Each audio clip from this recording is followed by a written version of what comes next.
नमस्कार, स्वागत है आप सभी का। आप देख रहे हैं हमारे खास कार्यक्रम मजबूत होते भारत ब्रुनेई संबंध। इस विशेष प्रोग्राम में अगले 1 से 1.5 घंटे तक हम आपको प्रधानमंत्री नरेंद्र मोदी की जो ब्रुनेई यात्रा है उसका नतीजा क्या निकला, उसके बड़े परिणाम क्या निकले, बड़े फैसले क्या हुआ, उसके बारे में बताएंगे।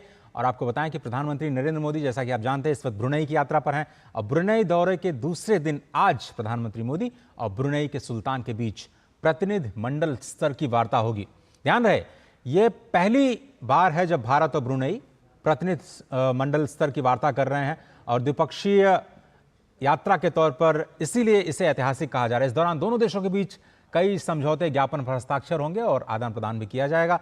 साथ ही साथ प्रधानमंत्री मोदी ब्रुनेई के सुल्तान हसनल बोल्किया के परिजनों के साथ भी मुलाकात करेंगे। पीएम मोदी आज दोपहर को ब्रुनेई से सिंगापुर के लिए भी रवाना हो जाएंगे। अपनी सिंगापुर यात्रा के दौरान प्रधानमंत्री नरेंद्र मोदी सिंगापुर के प्रधानमंत्री लॉरेंस वोंग के साथ मुलाकात करेंगे। साथ ही वे सिंगापुर में रह रहे भारतीय समुदाय के लोगों से भी मुलाकात करेंगे। वहां पर उनका बेसब्री से इंतजार किया जा रहा है। लेकिन इससे पहले जब प्रधानमंत्री नरेंद्र मोदी ब्रुनेई दारुसलाम पहुंचे तो दोनों देशों के बीच एक नई ऊर्जा देखने को मिली। गौरतलब है कि यह किसी भी भारतीय प्रधानमंत्री की पहली द्विपक्षीय यात्रा है ब्रुनेई दारुसलाम की। दोनों देशों के बीच राजनयिक संबंधों के 40 वर्ष पूरे हो रहे हैं। पीएम मोदी की इस यात्रा से दोनों देशों के बीच जो संबंध है उसको नई ऊंचाई पर ले जाने में बड़ी मदद मिलेगी। आइए देखते हैं ये रिपोर्ट।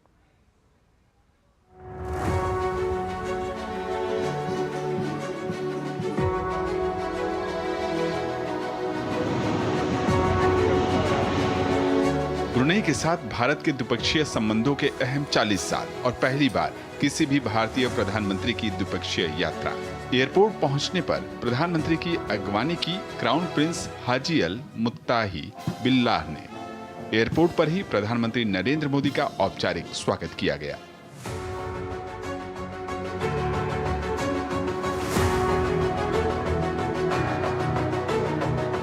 गार्ड ऑफ ऑनर का निरीक्षण करने के बाद प्रधानमंत्री का काफिला जैसे ही होटल पहुंचा, वहां मौजूद प्रवासी भारतीयों में खुशी की लहर दौड़ गई। गर्मजोशी देखने लायक रही। बड़ी संख्या में मौजूद लोगों के अभिवादन को प्रधानमंत्री ने बखूबी स्वीकार किया।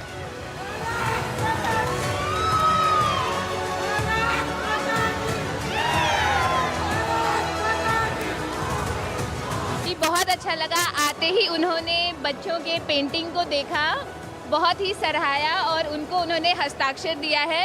ये मेरी छोटी बेटी का पेंटिंग है, कल रात से बना रही थी और उसको हस्ताक्षर मिला। बहुत उत्साहित हूँ ये चीज़ सुन के कि प्रधानमंत्री पहले हमारे पास आए और उन्होंने हमसे बात की। बच्चों के पेंटिंग को सराहा उन्होंने और उन्होंने साइन किया उस चीज़ को। ब्रुनेई दारुसलाम की राजधानी बंदर सेरी बेगाउन में मौजूद भारतीय उच्चायोग की बनी नई इमारत का उद्घाटन प्रधानमंत्री ने किया। ये वास्तुकला की दृष्टि से दुनिया भर में मौजूद बेहतरीन भारतीय उच्चायोगों दूतावासों में से एक है। इसे पारंपरिक भारतीय शैली में तैयार किया गया है। इसका निर्माण 300 लोगों की क्षमता वाले एक बहुउद्देशीय हॉल के साथ आधुनिक सुविधाओं के साथ संपन्न किया गया है। प्रवासी भारतीयों ने दूतावास में भी बड़ी संख्या में प्रधानमंत्री का स्वागत किया। शत्रु बुद्धि विनाशाय दीपा ज्योतिर्नमोस्तुते, दीपा ज्योतिर्नमोस्तुते। बहुत अच्छा फील हो रहा है। मैं ब्रुनेई अभी लास्ट मंथ ही आई थी और in the very second month I was able to meet the prime minister. तो बहुत बड़ा दिन था हमारे लिए। ब्रुनेई यात्रा के पहले दिन प्रधानमंत्री ने ऐतिहासिक सुल्तान उमर अल सैफुद्दीन मस्जिद का दौरा किया। मस्जिद का नाम ब्रुनेई के वर्तमान सुल्तान के पिता और उनके पूर्ववर्ती सुल्तान उमर अली सैफुद्दीन के नाम पर रखा गया है। मुगल वास्तुकला से प्रभावित इस भव्य मस्जिद के निर्माण में 4 साल लगे थे। ब्रुनेई से मुनमुन भट्टाचार्य के साथ ब्यूरो रिपोर्ट, डीडी न्यूज। और ब्रुनेई दारुसलाम की प्रधानमंत्री की ये यात्रा क्यों ऐतिहासिक है, इसके मायने क्या हैं और भारत और ब्रुनेई के संबंधों के साथ साथ पूरी दुनिया के लिए इस बड़ी राजनयिक यात्रा के क्या मायने हैं, उसको समझने के लिए हमारे साथ 2 बहुत ही खास मेहमान इस वक्त मेरे साथ जुड़ रहे हैं। दीपक वोरा साहब, जो कि पूर्व वरिष्ठ राजनयिक हैं, बहुत बहुत धन्यवाद सर वक्त निकालने के लिए। और प्रोफेसर राहुल मिश्रा, जो कि इंडो पैसिफिक सेंटर जेएनयू से जुड़े हैं। राहुल जी, आपका भी बहुत धन्यवाद, आप स्टूडियो में मेरे साथ हैं। सबसे पहले दीपक जी आपका ही रुख करते हैं और आपसे समझते हैं कि क्यों ये सबसे पहले तो यही कि इतनी देर क्यों लगी भारत को पहली द्विपक्षीय यात्रा करने के लिए, और अब ब्रुनेई दारुसलाम इतना अहम क्यों है पूरे आसियान रीजन में? आभारी हूँ सर, जब भी मौका मिलता है वापस आने में, और आपसे, आप मुझसे नहीं सीखेंगे, मैं आपसे सीखता हूँ। प्रोफेसर साहब जो बैठे हैं उनकी जानकारी मुझसे कहीं ज्यादा है।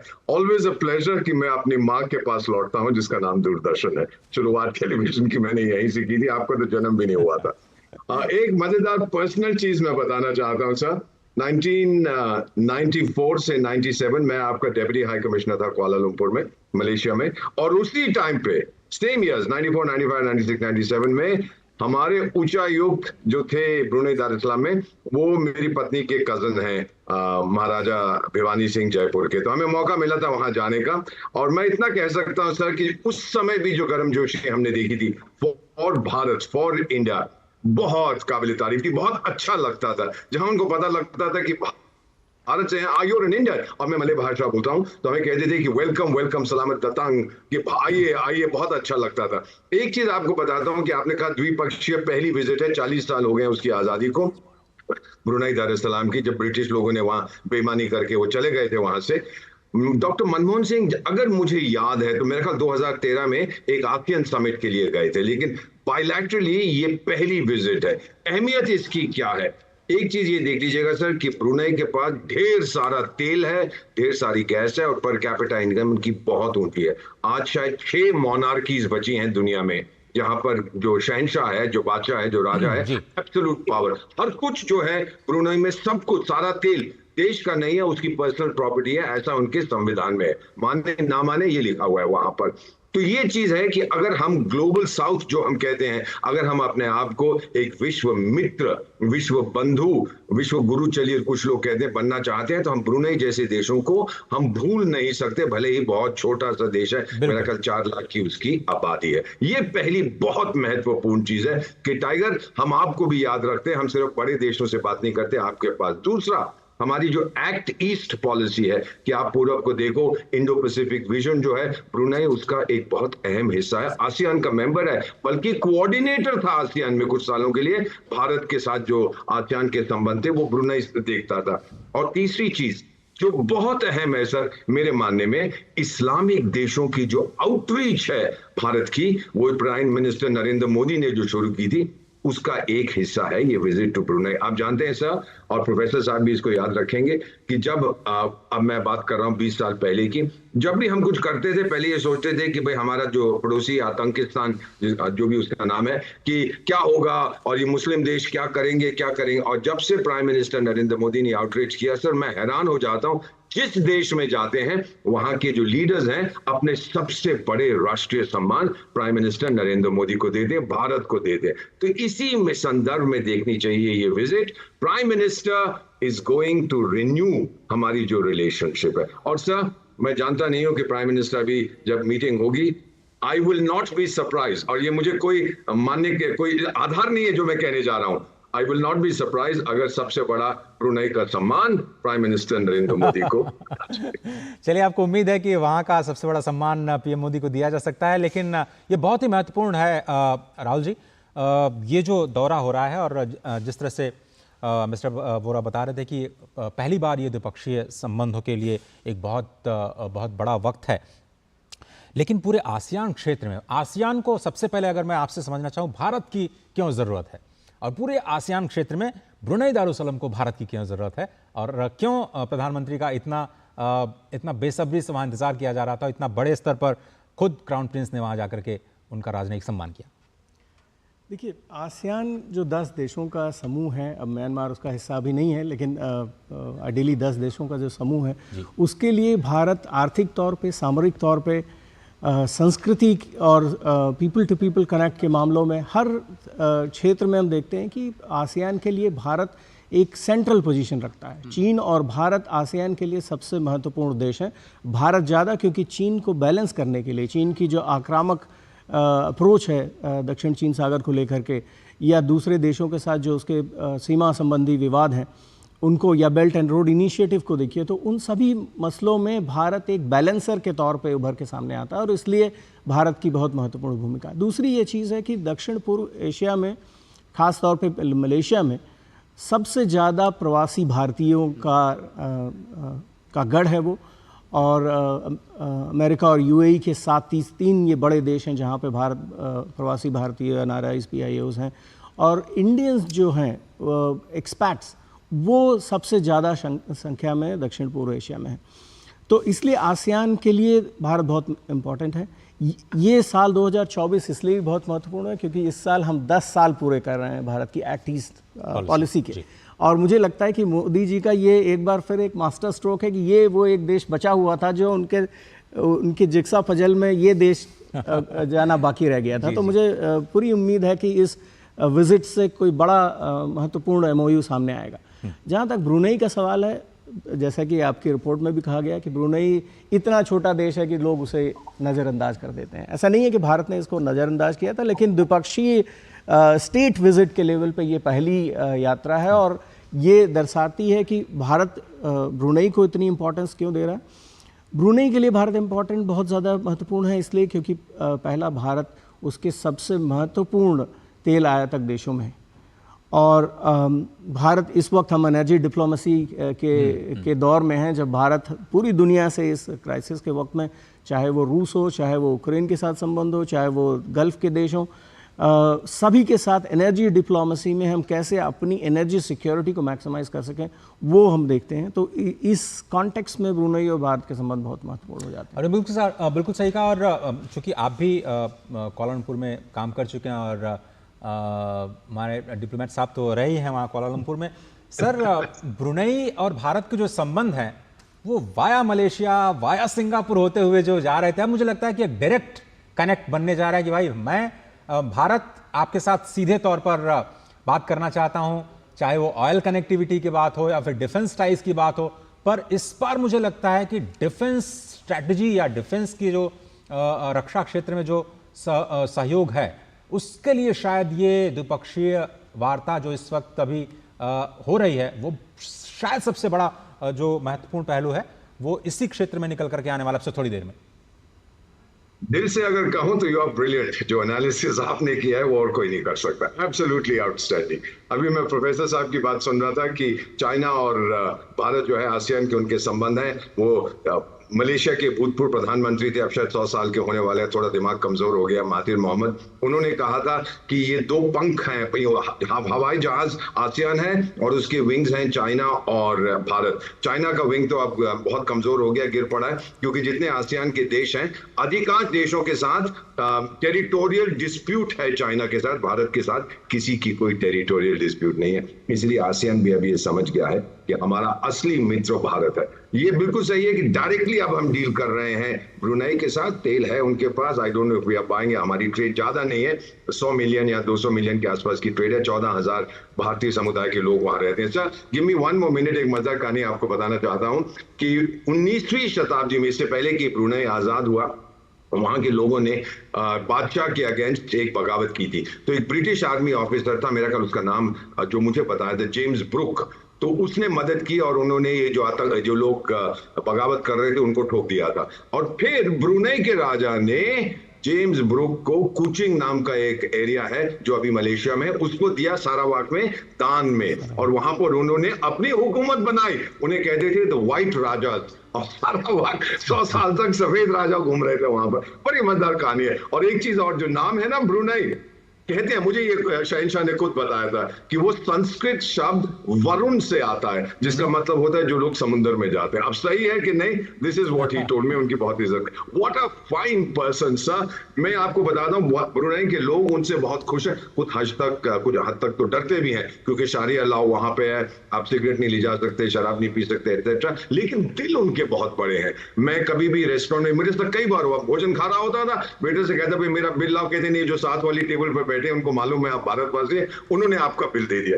अब ऐसा कहां मिलेगा आपको? और जो डायरेक्ट कनेक्शन हमने बनाया है, मिलिट्री ट्रेनिंग होती है, उनके लोग यहाँ आते हैं, हमारे लोग वहां जाते हैं। इसरो का एक स्पेस सेंटर है वहां पे जो हम ट्रैकिंग करते हैं, टेलीमीटर, मैं गया हूं वहां पर। तो मेरा ये कहना है सर कि ये आपने कहा एक मिसिंग लिंक था, ये लिंक पूरा हो गया, और इसकी पूरी जो है श्रेय इसका एक बहुत ही होशियार चाणक्य की संतान पे है, उसका नाम है नरेंद्र भाई दामोदर दास मोदी। जरा मैं एक छोटा सा ब्रेक लेता हूं सर। ब्रेक के उस पार हम ये चर्चा करेंगे कि अगर अभी आज ही एफडीआई के आंकड़े आए हैं और एफडीआई में सिंगापुर हमारा सबसे बड़ा सोर्स है, भाई ब्रुनेई भी तो हो सकता है, बिल्कुल बगल में है, पड़ोस में है, पर कैपिटा इनकम के लिहाज से एशिया का दूसरे नंबर पर है, तो वो भी हमारे लिए एक बहुत बड़ा स्रोत हो सकता है एफडीआई का, जो हमारे लिए भी फायदेमंद है और हम उनका पैसा बढ़ा के देंगे। भाई सभी पूरी दुनिया को दे रहे हैं, इतना बड़ा रिटर्न तो कोई दे नहीं रहा है। मैं छोटा सा ब्रेक लेता हूं। आप देख रहे हैं हमारा खास कार्यक्रम ऐतिहासिक यात्रा। प्रधानमंत्री ब्रुनेई में इस वक्त द्विपक्षीय वार्ता कर रहे हैं। एक ऐसा तबका जो रिटायरमेंट के बारे में आज भी बिल्कुल नहीं सोचता, वो है औरतें। औरतें कमा के भी वनरेबल हैं। सो एनपीएस एक इक्वालिटी ला रहा है, हम सब एक बराबर प्लेटफॉर्म पे हैं। अपने बेहतर कल को सुनिश्चित करने के लिए एनपीएस जरूरी है।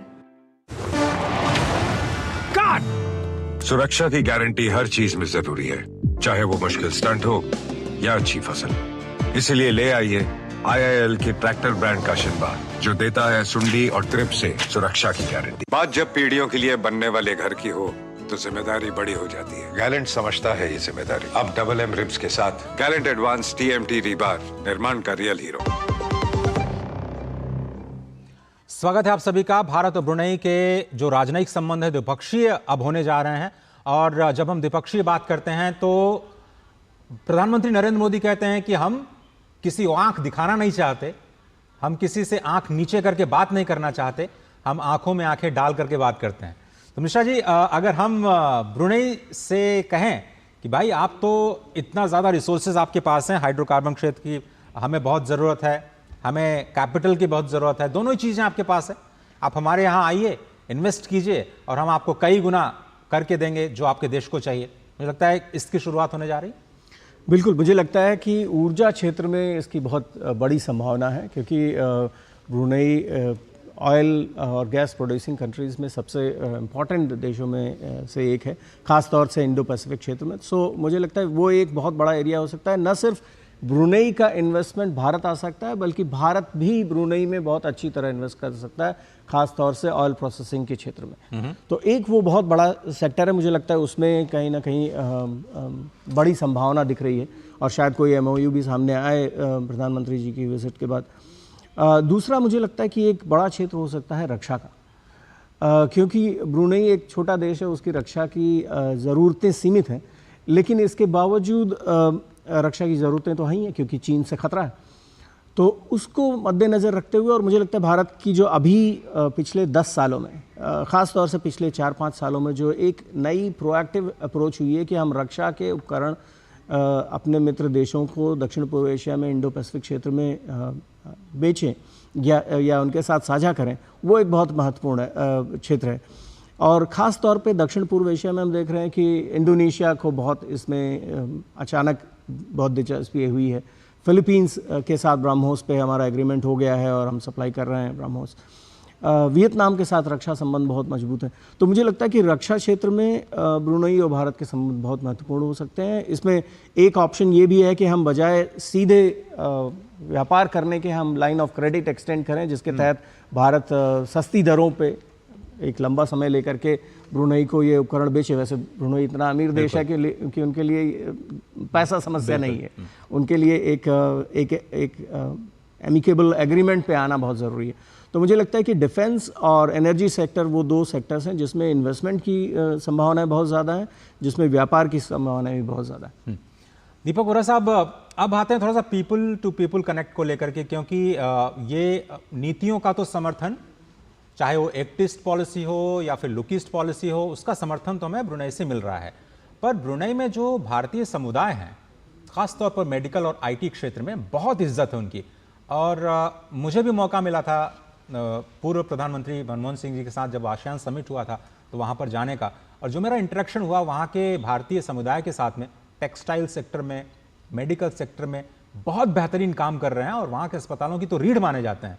तो ऐसे में ये जो कनेक्ट है हमारा शायद और मजबूत होता हुआ नजर आएगा, और पीपल टू पीपल कनेक्ट, जिस तरह से कैपेसिटी डेवलपमेंट जिसको आप कहते हैं सर, वो शायद और बेहतर हो सकता है, और उस पर भी MOU शायद देखने को मिल सकता है। आपने बिल्कुल सही कहा है। उनके डिप्लोमेट्स को हम ट्रेनिंग देते हैं हमारी फॉरेन सर्विस इंस्टीट्यूट में। मैं पहला डायरेक्टर था वहां पर, बहुत साल हो गया, अब तो मैं बुढ़ा हो गया हूँ, 73 साल की मेरी उम्र है, 51 साल से कूटनीति में हूँ। लेकिन ये पीपल टू पीपल रिलेशन, देखिए सबसे पहले प्रधानमंत्री जब वहां पहुंचे जहां पे वो रुके हुए हैं, सबसे पहले भारतीय समुदाय के लोगों से उन्होंने मुलाकात, बच्ची को अपने हाथ में उठाया। ये बहुत महत्व रखती है चीजें। वहां के लोकल लोग भी देखते हैं, देखिए किस तरह से भारत का प्रधानमंत्री जब आता है अपने समुदाय के लोगों से मिलता है। सबसे बड़ी चीज यह है सर कि ब्रुनेई के शहंशाह को किसी प्रकार का खतरा हमसे नहीं है। अगर है, और ये मैं बहुत सोच समझ के कह रहा हूं, 1984 में जब उनको आजादी मिली थी, उन्होंने कहा था कि भाई हमें डर लगता है कि इंडोनेशिया और मलेशिया जो दो हाथी हैं मेरे दोनों तरफ, कहीं वो मुझे निगल ना जाए, मैं तो छोटा सा देश हूं। और उनको गारंटी दी गई थी कि ऐसा नहीं होगा। और आपको एक चीज और बता देता हूं, उस समय भारत भी इन्वॉल्व था कहने के लिए ऐसा कुछ नहीं होगा, आप इत्मीनान रखिए, आप अपना काम करिए जो आपने कहा। भले ही आप मुस्लिम देश हैं, शुरू में तो आप सबसे पहले तो आप वो बुद्धिस्ट देश थे, उसके बाद माजापाहिट जो साम्राज्य उसके इन्फ्लुएंस में आए तो आप हिंदू देश बने, फिर आप मुस्लिम बन गए, वो आपकी अपनी चीजें, हमें कुछ नहीं कहना है। लेकिन आपकी इंडिपेंडेंस को कोई हाथ नहीं लगाएगा। तो ये चीजें ब्रुनेई के लोग याद रखते हैं और ये भी देखते हैं कि भारतीय मेडिसिन में जो आपने बताया, उनके हॉस्पिटल्स बड़े अच्छे हैं, लेकिन लोग नहीं है उनको ऑपरेट करने के लिए। हमारे लोग हैं वहां पर सब। मैं तो मिला हुआ हूं सर्जन से, वो स्पेशलिटीज हैं जो दुनिया के बहुत कम देशों, भारत में मिलती हैं नहीं है, लेकिन हमारे लोग हैं आईटी में, वो तो सब जानते हैं। मैं जब अब टाइम हो गया, मेरे 15 साल हो गए मैं नहीं गया, जब गया था लास्ट टाइम भी तो वो लोग वहां हमें कह रहे थे इंडिया आईटी सुपर पावर। मैंने कहा आईटी सुपर पावर, बड़ा अच्छा लगता है जब ये चीज है। लोगों की छवि, लोगों की इंप्रेशन जो है ना भारत के बारे में, उसमें मुझे जरा भी नेगेटिव कुछ भी ना। और जब बाबरी मस्जिद का जो भी हुआ था, ब्रुनेई के शहंशाह ने कहा था बुरा हुआ है, आगे कुछ नहीं, अरे हम ये कर देंगे वो कर देंगे, कुछ नहीं। OIC organisation of Islamic cooperation में भी जब वो रेजोल्यूशन पास करते हैं, जो बहुत जो आपका आतंकिस्तान जो पड़ोसी है वो बहुत करना चाहता है, ब्रुनेई पीछे हट जाता है। ये चीजें बहुत महत्वपूर्ण है सर। बिल्कुल सही कहा सर आपने। और आगे जाते हुए आप जो पीपल टू पीपल कनेक्ट है काफ़ी इंपॉर्टेंट होने जा रहा है, और जिस तरह से भारतीय समुदाय वहाँ पर अपना कंट्रीब्यूट करता है। लेकिन ब्रुनेई दारुसलाम शायद इस्लामिक कंट्री होते हुए भी सर एक ऐसा मुल्क है जिससे बहुत सारे इस्लामिक कंट्रीज़ को सीखने की ज़रूरत है। अब इतनी शांति जितना उस देश में है, मुझे लगता है कि अगर वो सीख ली जाए तो बहुत पूरी दुनिया के लिए एक बहुत बड़ा सबक होगा। जिस तरह से वहाँ के लोगों का ख्याल वहाँ की खुद की सरकार रखती है, चाहे वो उनको शिक्षा की व्यवस्था हो, स्वास्थ्य की व्यवस्था हो, बुनियादी ढांचे की व्यवस्था हो, सभी को रोजगार देने की व्यवस्था, मेरे ख्याल से सभी लोग एम्प्लॉयड हैं वहाँ पे। तो अगर इस तरह की समस्याएं दूसरे मुस्लिम देशों में ना हो, तो जो आतंकवाद जिसका बार बार कह रहे हैं कि बहुत सारे लोगों को परेशानी होती है पड़ोस के देशों से, अगर ये ब्रुनेई दारुसलाम का मुस्लिम मॉडल या इस्लामिक मॉडल डेवलपमेंट का अगर बाकी देशों में जाए, तो वो एक पूरी दुनिया के लिए बड़ी राहत, बड़ी शांति की बात होगी सर। आपने बिल्कुल सही कहा ये कि सुल्तान को वो क्या कहते हैं ब्रुनेई के लोग, पापा, वो पिताजी है सबका ध्यान रखते हैं। पेट्रोल इतना है उनके पास, वो भी सब्सिडी है, खाने पीने के लिए सब्सिडी है, इनकम टैक्स नहीं है, ये टैक्स नहीं, वो बहुत ध्यान रखते हैं। तो लोग क्यों बगावत करेंगे उनके आगे। और बाकी जो इस्लामिक मुल्क हैं, आपका जो पड़ोसी है, वो जो रिसोर्सेज हैं उसके पास भी हैं, वो अपने आप को सबका पापा समझता है, लेकिन अपनी जेब में पैसे डालता है, जबकि ब्रुनेई के सुल्तान लोगों पे खर्च कर रहे हैं। बहुत फर्क। आपने बिल्कुल सही कहा कि अगर बाकी इस्लामिक देश इसको मॉडल समझे, हाँ मोनार्की है, ये सऊदी अरेबिया, मॉडर्न कुवैत में भी होता था, यहाँ होता था, वहां होता था, बहरीन में है, एटसेट्रा। लेकिन ये चीज है कि सबसे पहला इंटरेस्ट सुल्तान हसन लाल बोल्किया का है, माय पीपल। मुझे खुद उन्होंने एक मीटिंग में कहा था, first and foremost my children, my people. इससे ज्यादा और क्या कोई कह सकता है सर। राहुल जी, संभावना की अगर हम बात करें तो रक्षा क्षेत्र तो आपने कहा, स्पेस सेक्टर में शायद बेहतर हम कर सकते हैं, लेकिन अगर ट्रेड को थोड़ा सा और बढ़ावा देना हो, चूँकि थोड़ा सा कॉस्टिंग ज़्यादा हो जाती है, उसको एड्रेस करने के लिए कुछ समझौते हो सकते हैं क्या अलग देशों के साथ में? कुछ ऐसी व्यवस्था बने कि जो चीज़ें हम लोग यहाँ से एक्सपोर्ट करते हैं, पहले मलेशिया में जाती हैं, वहाँ से फिर री एक्सपोर्ट होती हैं, सिंगापुर में जाती हैं, वहाँ से री एक्सपोर्ट होती हैं, क्योंकि मैक्सिमम चीज़ें मेरे ख्याल से इम्पोर्ट ही करता है ब्रुनेई अपने खुद के सस्टेन करने के लिए। तो ऐसे में भारत उनकी कुछ बुनियादी ज़रूरतों को पूरा कर सकता है क्या? कुछ गैप्स जिसमें भारत लीड ले सकता है उसको ब्रिज करने के लिए? देखिए, भारत के लिए जो निर्यात की संभावना है, मुझे लगता है सबसे ज़्यादा कृषि के क्षेत्र में, कृषि के उत्पाद हो सकते हैं। मीट प्रोडक्ट्स हो सकते हैं जो ब्रुनेई को हम सप्लाई कर सकते हैं। जैसे आपने कहा कि सिंगापुर पूरे क्षेत्र में, दक्षिण पूर्वी एशिया क्षेत्र में सिंगापुर और मलेशिया दोनों ही ये काम करते हैं कि वो एक तरह से रीजनल एक्सपोर्टर हैं। हम बजाय किसी बिचौलिए के सीधे ब्रुनेई के साथ, जैसा आपने कहा, वो संबंध कायम कर सकते हैं। और मुझे लगता है उस क्षेत्र में एग्रीकल्चर बहुत बड़ा सेक्टर है, डेयरी एंड मीट प्रोडक्शन से दूसरा बहुत अच्छा सेक्टर हो सकता है। तीसरा मुझे लगता है कि कंप्यूटर और उससे जुड़ी जो आईटी क्षेत्र के मैन्युफैक्चरिंग की चीज़ें हैं वो हम एक्सपोर्ट कर सकते हैं। टेक्सटाइल आपने मेंशन किया, बहुत सारे भारतीय वहाँ पे इसी टेक्सटाइल के बिजनेस में हैं और वो भी एक बड़ा क्षेत्र हो सकता है कि हम पूरा का पूरा जो सेक्टर है टेक्सटाइल का सेक्टर वो हम कवर कर सकते हैं। ब्रुनेई बाकी दक्षिण पूर्व एशिया के बाकी देशों की तरह ही चीन के सस्ते और लो क्वालिटी प्रोडक्ट से परेशान है। तो भारत अपनी तरफ से ये भी कर सकता है कि जैसे खिलौने हो गए या जो FMCG प्रोडक्ट्स हैं वो सब हम यहाँ से ब्रुनेई को निर्यात कर सकते हैं। इसके अलावा मुझे एक लगता है कि एक बड़ा सेक्टर हो सकता है इंफ्रास्ट्रक्चर बिल्डिंग का। दोनों ही देशों को इंफ्रास्ट्रक्चर में बहुत दिलचस्पी है। भारत के लिए इंफ्रास्ट्रक्चर एक बहुत बड़ा इस वक्त निवेश का मुद्दा है। भारत दक्षिण पूर्व एशिया के बाकी देशों, सिंगापुर के साथ, मलेशिया के साथ इस सेक्टर में काफ़ी बातचीत हुई। अभी जब प्रधानमंत्री अनवर इब्राहिम मलेशिया से आए तो इस सेक्टर के बारे में बात हुई। तो मुझे लगता है कि ये भी एक सेक्टर हो सकता है जिसमें ब्रुनेई और भारत मिलकर के काम करें। और ये जो ट्रेड एक तरह से देखा जाए तो सिर्फ ऑयल और गैस और फार्मास्यूटिकल्स और फर्टिलाइजर 3 सेक्टर पे पूरी तरह से डिपेंडेंट है, उसको मुझे लगता है कि बहुत इमीडिएटली ज़रूरत है कि हम उस सेक्टर उसको डाइवर्सिफाई करें। राहुल जी हमारे साथ हमारी संवाददाता ब्रुनेई से इस वक्त जुड़ रही हैं जो ग्राउंड पर मौजूद हैं और लगातार रिपोर्ट कर रही हैं वहाँ से। मुमन, बहुत स्वागत है आपका इस चर्चा में। हम लोग यही चर्चा कर रहे थे एक्सटेंशन आपकी रिपोर्ट्स का कि वो कौन से क्षेत्र हो सकते हैं जहाँ पर हम लोग दोनों देशों को और ज़्यादा करीब आते हुए देख सकते हैं। थोड़ा सा वहाँ पर बताइए कितना एक्साइटमेंट है प्रधानमंत्री मोदी की इस यात्रा को लेकर के, और ये जो बायलैटरल्स हैं क्या अभी शुरू हो गए हैं? कब तक नतीजे आ सकते हैं जिसका हम बेसब्री से इंतजार कर रहे हैं? देखिए, प्रधानमंत्री रॉयल पैलेस पहुंच चुके हैं। इसका नाम है इस्ताना नुरुल इमान और ये 2 शब्दों का मिक्सचर है। एक मलय शब्द है इस्ताना, नुरुल इमान जो है वो अरबिक शब्द है। एक चीज़ मैं आपको बताना चाहूँगी कि ये palace already Guinness book of world records में है as the largest royal residence of a head of state. तो ये जो है ये कई गुना बड़ा है बकिंगम पैलेस से भी और पैलेस ऑफ वर्सेल्स से भी। तो ये 3 लाख स्क्वायर किलोमीटर्स में बना हुआ है। यहाँ पे 2000 से ज़्यादा कमरे हैं।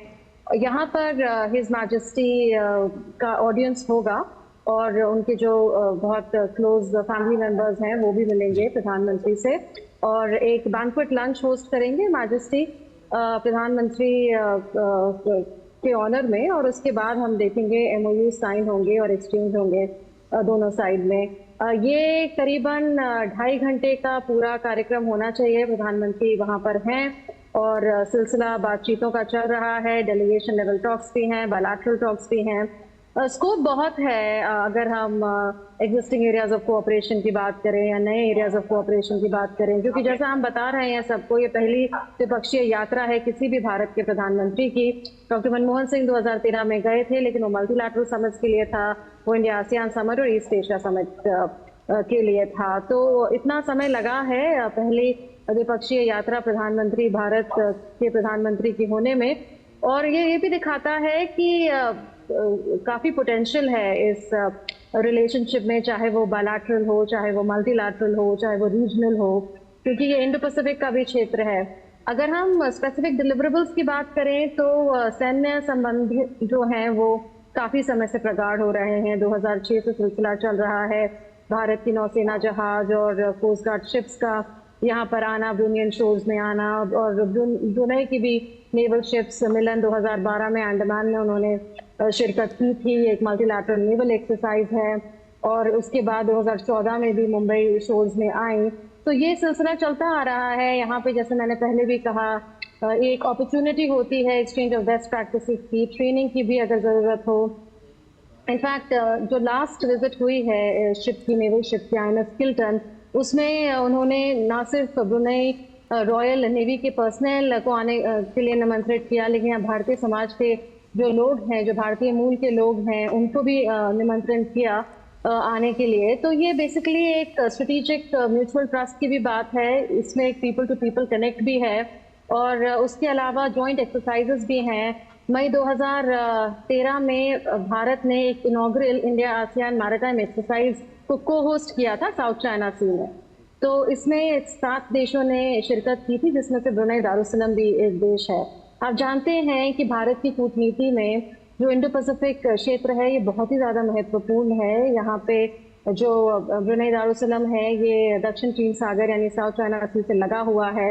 ये एक सेंटर में है इंडो पैसिफिक सर्कल के, इसके आसपास है मलेशिया, इंडोनेशिया, फिलीपींस, सिंगापुर, ऐसे कंट्रीज हैं। तो एक स्ट्रेटेजिकली लोकेटेड जगह है, इस वजह से यहाँ पे इसरो का भी कमांड स्टेशन है, ट्रैकिंग टेलीमेट्री और कमांड स्टेशन, जहाँ से इंडिया अपने सारे ईस्टवर्ड लॉन्चेस को भी मॉनिटर करता है, सब अंतरिक्ष से संबंधित, चाहे वो उनके सैटेलाइट लॉन्चेस हो या फिर लॉन्च व्हीकल्स का मूवमेंट हो। तो स्ट्रेटेजिक पर्सपेक्टिव से, कूटनीतिक पर्सपेक्टिव से काफ़ी महत्वपूर्ण है। अब मौका है इसको और प्रगाढ़ करने का, इस म्यूचुअल स्ट्रेटेजिक ट्रस्ट को और आगे बढ़ाने का। तो क्या एक जॉइंट वर्किंग ग्रुप होगा सैन्य क्षेत्र में, क्या और कुछ हो सकता है? अंतरिक्ष की मैंने बात करी है आपसे कि स्टेशन है, क्या उसमें कोई टेक्नोलॉजी अपग्रेडेशन हो सकता है, क्या उसकी लोकेशन बदल सकती है, उस पर क्या कोई MOU हो सकता है, ये देखना होगा। और जहाँ तक कि पीपल टू पीपल कॉन्टैक्ट की बात है, तो फिर एक डायरेक्ट फ्लाइट शुरू होने वाली है। अभी तक पिछले 20 सालों में कोई डायरेक्ट फ्लाइट कनेक्टिविटी नहीं रही है। जो न्यूयॉर्क में अटैक्स हुए थे 9/11, तब तक यहाँ से कोलकाता के लिए डायरेक्ट फ्लाइट थी, लेकिन वो फिर बंद हो गई। और अब चेन्नई के लिए एक डायरेक्ट फ्लाइट 5 नवंबर से चालू होगी, जो हफ्ते में 3 बार चलेगी।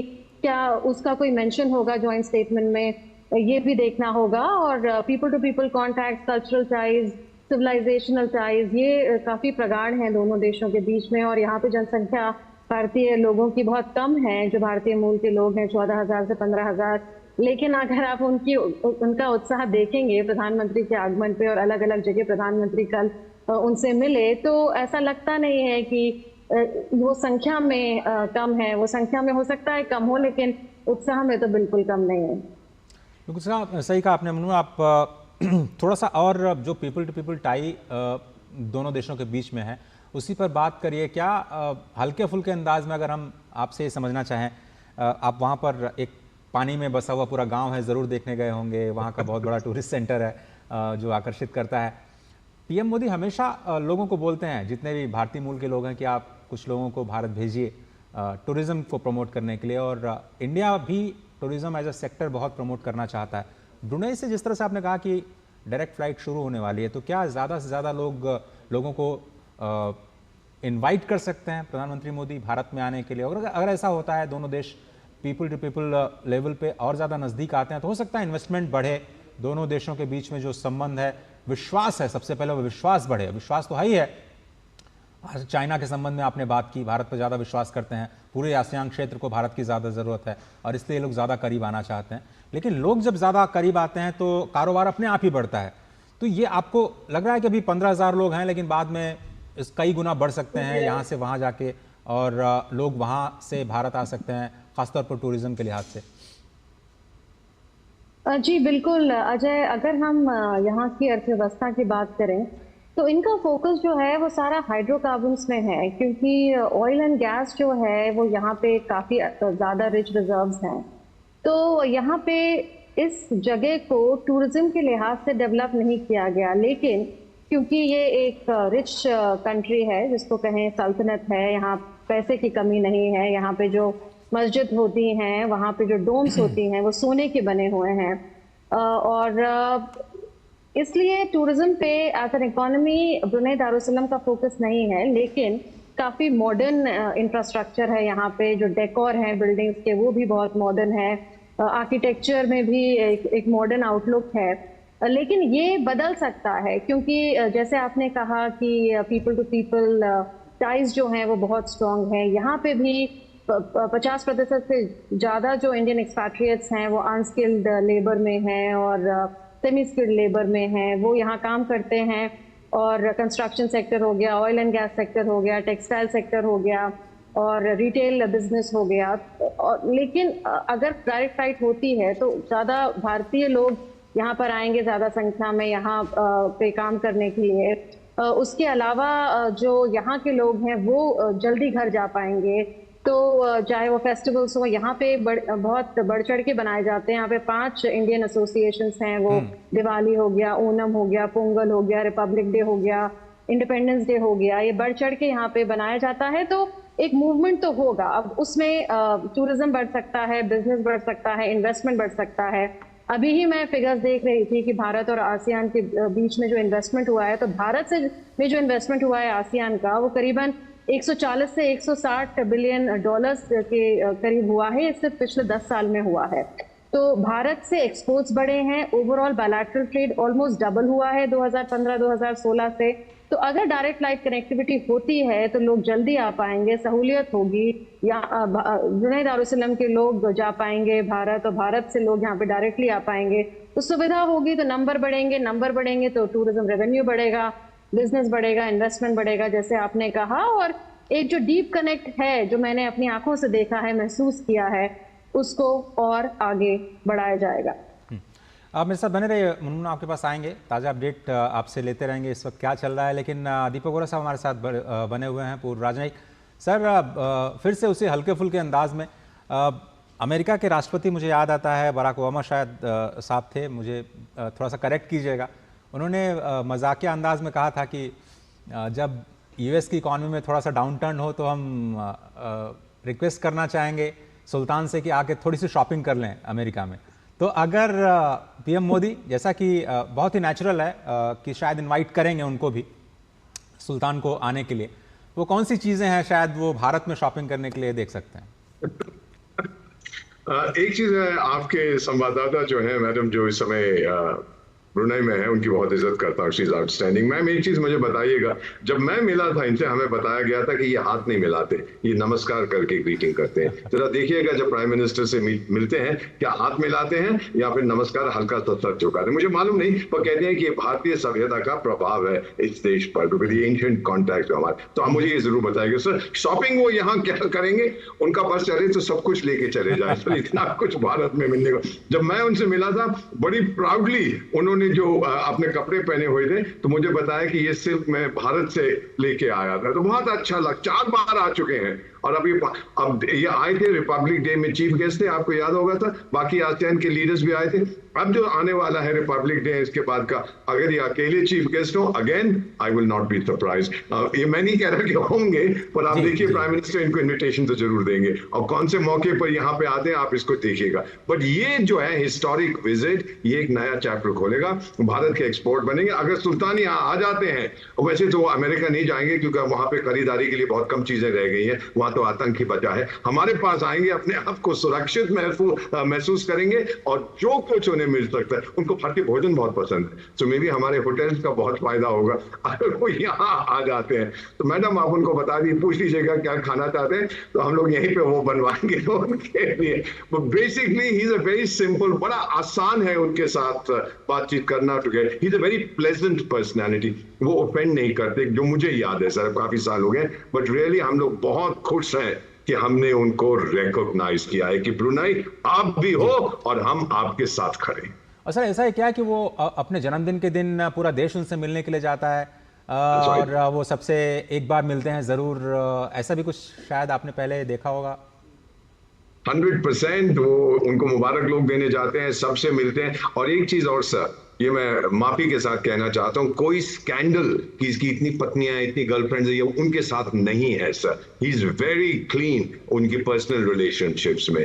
तो अगर ना होता तो फिर शायद और कोई बातें होती, but he is just a very good person, like Narendra Modi. He is a very easy person sir. वो सबके साथ दोस्ती करते हैं, सबके साथ जो अच्छी तरह से बात करते हैं, क्योंकि वो उनके पास कॉन्फिडेंस भी तो है कि मेरा देश जो है, हम लोग बहुत अमीर है, बहुत पैसा है। हाँ, हमेशा तेल और गैस नहीं रहेगा। तो जो मैडम कह रही थी आपकी संवाददाता, दूसरे एरियाज में अब वो जाने की कोशिश करें, बाकी माइनिंग एरियाज में, आईटी में, इसमें। एंड उनका मॉडल सर कई बार मेरे जो ब्रुनेई के दोस्त हैं उन्होंने कहा उनका एक रोल मॉडल है सिंगापुर। वो भी बहुत गरीब होता था, आपको याद होगा जब मलेशिया से उसको निकाल दिया था 1960s में, और अब देखिए कहां से कहां पहुंच गए। एक आदमी की विजन, ली कुआन यू, जो प्राइम मिनिस्टर मोदी के बहुत दोस्त थे, अब तो खैर गुजर गए हैं। तो ये मॉडल, रोल मॉडल वो एक्सेप्ट करते हैं, और अब वो भारत को देख रहे हैं कि 2047 तक विकसित देश बनना था, लेकिन 2047 से पहले ही भारत पहुंच जाएगा। तो ये विजन वहां के सुल्तान की है, और मेरा विचार है कि वो लोग वहां पूरी तरह उसका समर्थन करते हैं, and India will be A preferred partner for Brunei. Preferred partner जरूर बनेगा राहुल जी, लेकिन ये ऑफ लेट हमने देखा कि जो डिफेक्सपोज हुए हैं, डिफेंस एक्सपोर्ट जो हुए हैं, उसमें ब्रुनेई का लगातार पार्टिसिपेशन बढ़ रहा है, और हम ये देख रहे हैं कि हमारा जो पूरा का पूरा ओरिएंटेशन है डिफेंस सेक्टर को लेकर के बहुत चेंज हुआ है। हम एक्सपोर्ट ओरिएंटेड हुए हैं, साथ ही साथ हमने स्टार्टअप्स के लिए डिफेंस सेक्टर को खोला है, प्राइवेट सेक्टर के लिए खोला है। तो हम एक नई ऊर्जा के साथ डिफेंस सेक्टर को अप्रोच कर रहे हैं।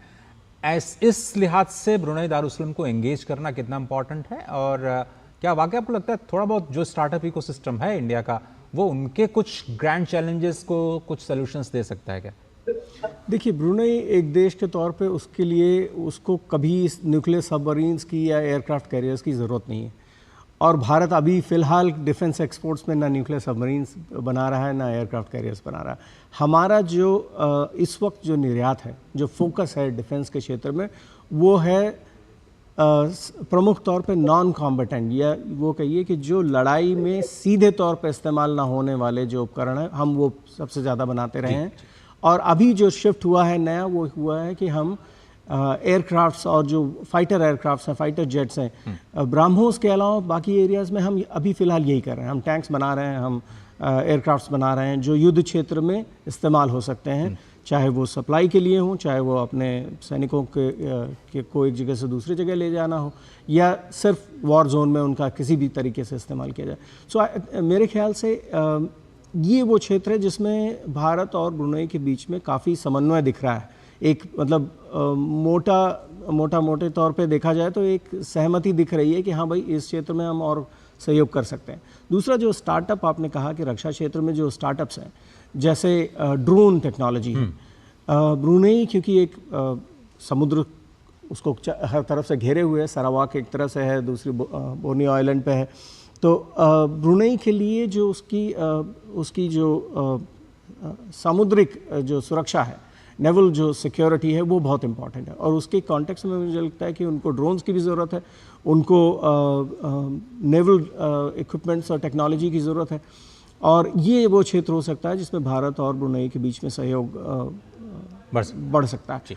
आपने पहले वोहरा साहब से एक सवाल पूछा, मैं कहना चाहता हूँ उस कॉन्टेक्स्ट में मैं कहना चाहता हूँ कि ब्रुनेई के सुल्तान इतने अमीर हैं कि हमें उनको कहना चाहिए कि आप हमारे यहाँ अंडमान निकोबार में आइए और हमारा अंडमान निकोबार ऐसा करिए, इस तरह से डेवलप करिए कि जैसा ब्रुनेई एक सिर्फ एक आइलैंड है और इतना डेवलप्ड और इतना रिच है, ऐसे ही हम अंडमान निकोबार, शायद लक्षद्वीप भी एक ऑप्शन है, लेकिन अंडमान निकोबार क्योंकि उस पर अभी हमारा फोकस बहुत ज़्यादा है, मोदी जी ने खास तौर पे उस पर ध्यान दिया है, तो वो एक एरिया हो सकता है जिसमें भारत और ब्रुनेई साथ मिलके काम कर सकते हैं। टूरिस्टिक सेंटर के तौर पे, एक स्ट्रेटेजिक पोर्ट के तौर पे जिसकी नेवल रिक्वायरमेंट्स हैं, और एक outpost, tourist outpost for international visitors और भारत के लोगों के लिए भी ये एक ऐसा एरिया हो सकता है जिसमें हम बेस्ट प्रैक्टिसेस शेयर कर सकते हैं कि कैसे हम अपने अंडमान निकोबार को ऐसा बना दें कि वो ब्रुनेई जैसा दिखने लगे। आपने बिल्कुल सही कहा सर, और आइलैंड इकोनॉमी जो है वो हमें ब्रुनेई से सीखना चाहिए कि किस तरह से कैसे उन्होंने मैनेज किया है, वो अपने वेस्ट मैनेजमेंट को कैसे टैकल करते हैं, हाइड्रोकार्बन जो वेस्ट हैं उनको कैसे टैकल करते हैं, कैसे एक्सपोर्ट इंपोर्ट करते हैं, बावजूद इसके कि काफ़ी मुश्किलों से घिरे हुए हैं। छोटा सा मैं ब्रेक लेता हूँ, ब्रेक के उस पार हम इस बात पर चर्चा करेंगे अपने मेहमानों के साथ कि ये ब्रुनेई और सिंगापुर के साथ एक साथ इस पूरे यात्रा को दोनों देशों के साथ मिलाना, उसके क्या मायने हैं भारत के लिए और पूरी दुनिया के लिए। छोटा सा ब्रेक, आप देख रहे हैं हमारा ये खास कार्यक्रम।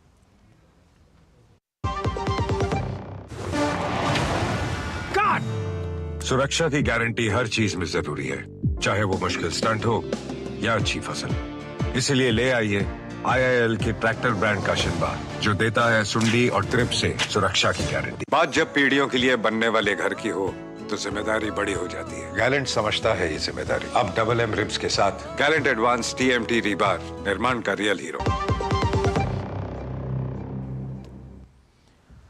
तो मजबूत होते भारत ब्रुनई संबंध, बहुत ही इम्पॉर्टेंट आज का दिन, बहुत ही ऐतिहासिक आज का दिन, क्योंकि ब्रुनई की यात्रा पर प्रधानमंत्री पहली बार द्विपक्षीय वार्ता में इस वक्त संलग्न है और प्रतिनिधिमंडल स्तर की वार्ता हो रही है और बहुत इम्पॉर्टेंट है। कल क्राउन प्रिंस ने प्रधानमंत्री का स्वागत किया, वो वहाँ के जो सबसे इम्पॉर्टेंट मस्जिद जो आप मेरे पीछे देख रहे हैं वहाँ पर गए उन्होंने और हमारे साथ बने हुए हैं। मुनमुन जी, हम आपके साथ ये समझना चाहते हैं कि ब्रुनई की यात्रा के साथ सिंगापुर को जोड़ना कितना इम्पॉर्टेंट है आसियान के लिहाज से, ख़ासतौर पर साउथ चाइना सी जिनसे हम बार बार बात कर रहे हैं, चीन के साथ हम संबंधों की बात कर रहे हैं। ये दोनों देशों की यात्रा को एक साथ क्लब करना, इसके क्या मायने हैं? अब ब्रुनई इसे किस तरह से ले रहा है, क्योंकि सिंगापुर और ब्रुनई के अपने संबंध हैं और अब ब्रुनई पहली बार भारत के साथ द्विपक्षीय संबंध आज आधिकारिक तौर पर स्थापित करने जा रहा है। देखिए, पहले मैं जो सर ने बोला उस पर बोलूँगी। मैं भी सर आपका बहुत इज्जत करती हूँ, आपके एक्सपीरियंस का इज्जत करती हूँ। आप मिले हैं सुल्तान जी से तो आप जानते हैं उनकी शख्सियत कैसी है।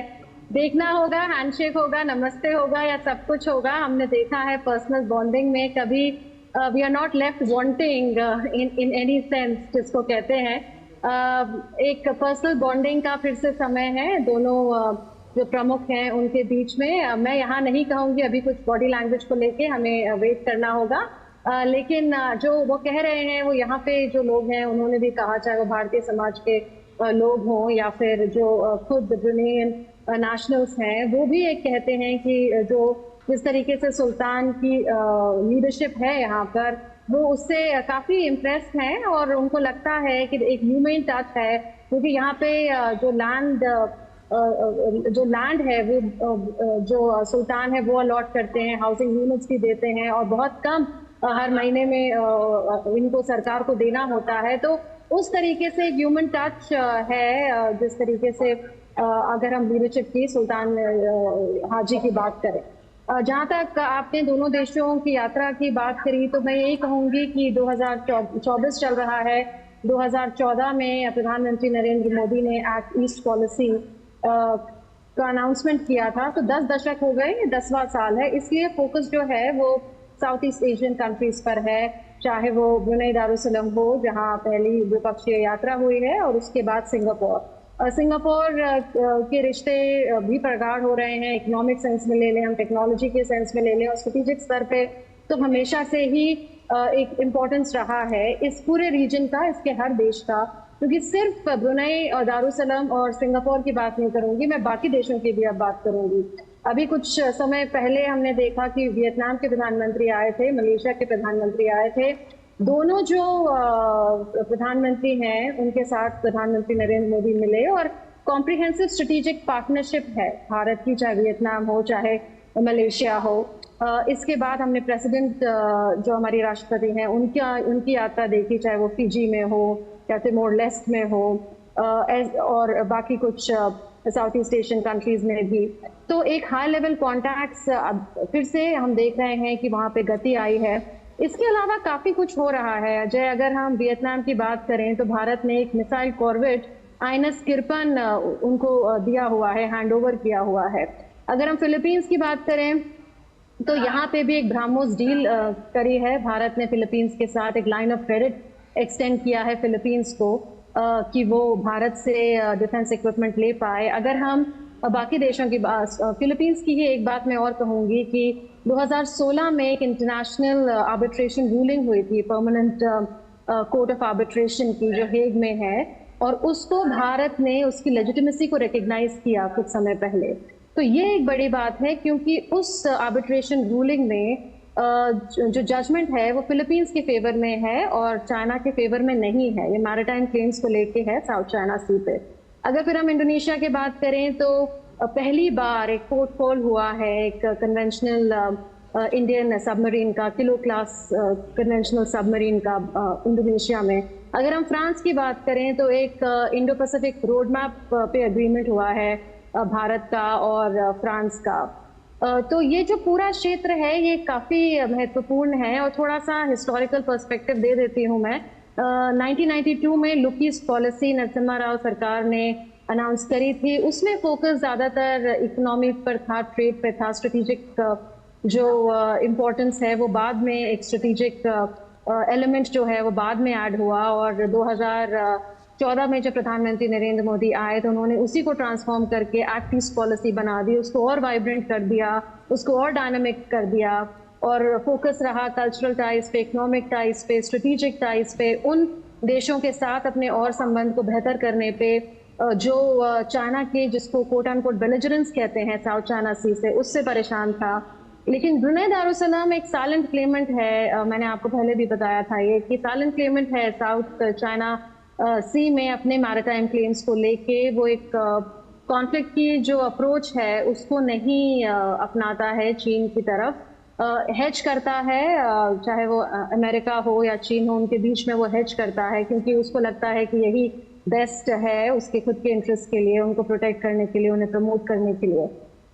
तो ये देखना होगा कि जॉइंट स्टेटमेंट में क्या कोई मेंशन होगा free and open Indo Pacific का, फ्रीडम ऑफ नेविगेशन का, क्योंकि अगर ये मेंशन होता है तो ये हिस्टोरिक होगा इन टर्म्स ऑफ स्ट्रैटेजी जिसको कहते हैं, जो स्ट्रेटेजिक डिप्लोमेसी है। अगर ये मेंशन होता है तो देखना होगा कि कैसे होता है, क्योंकि चेंज जो होता है अजय वो हमेशा आप जानते हैं इंक्रीमेंटल होता है।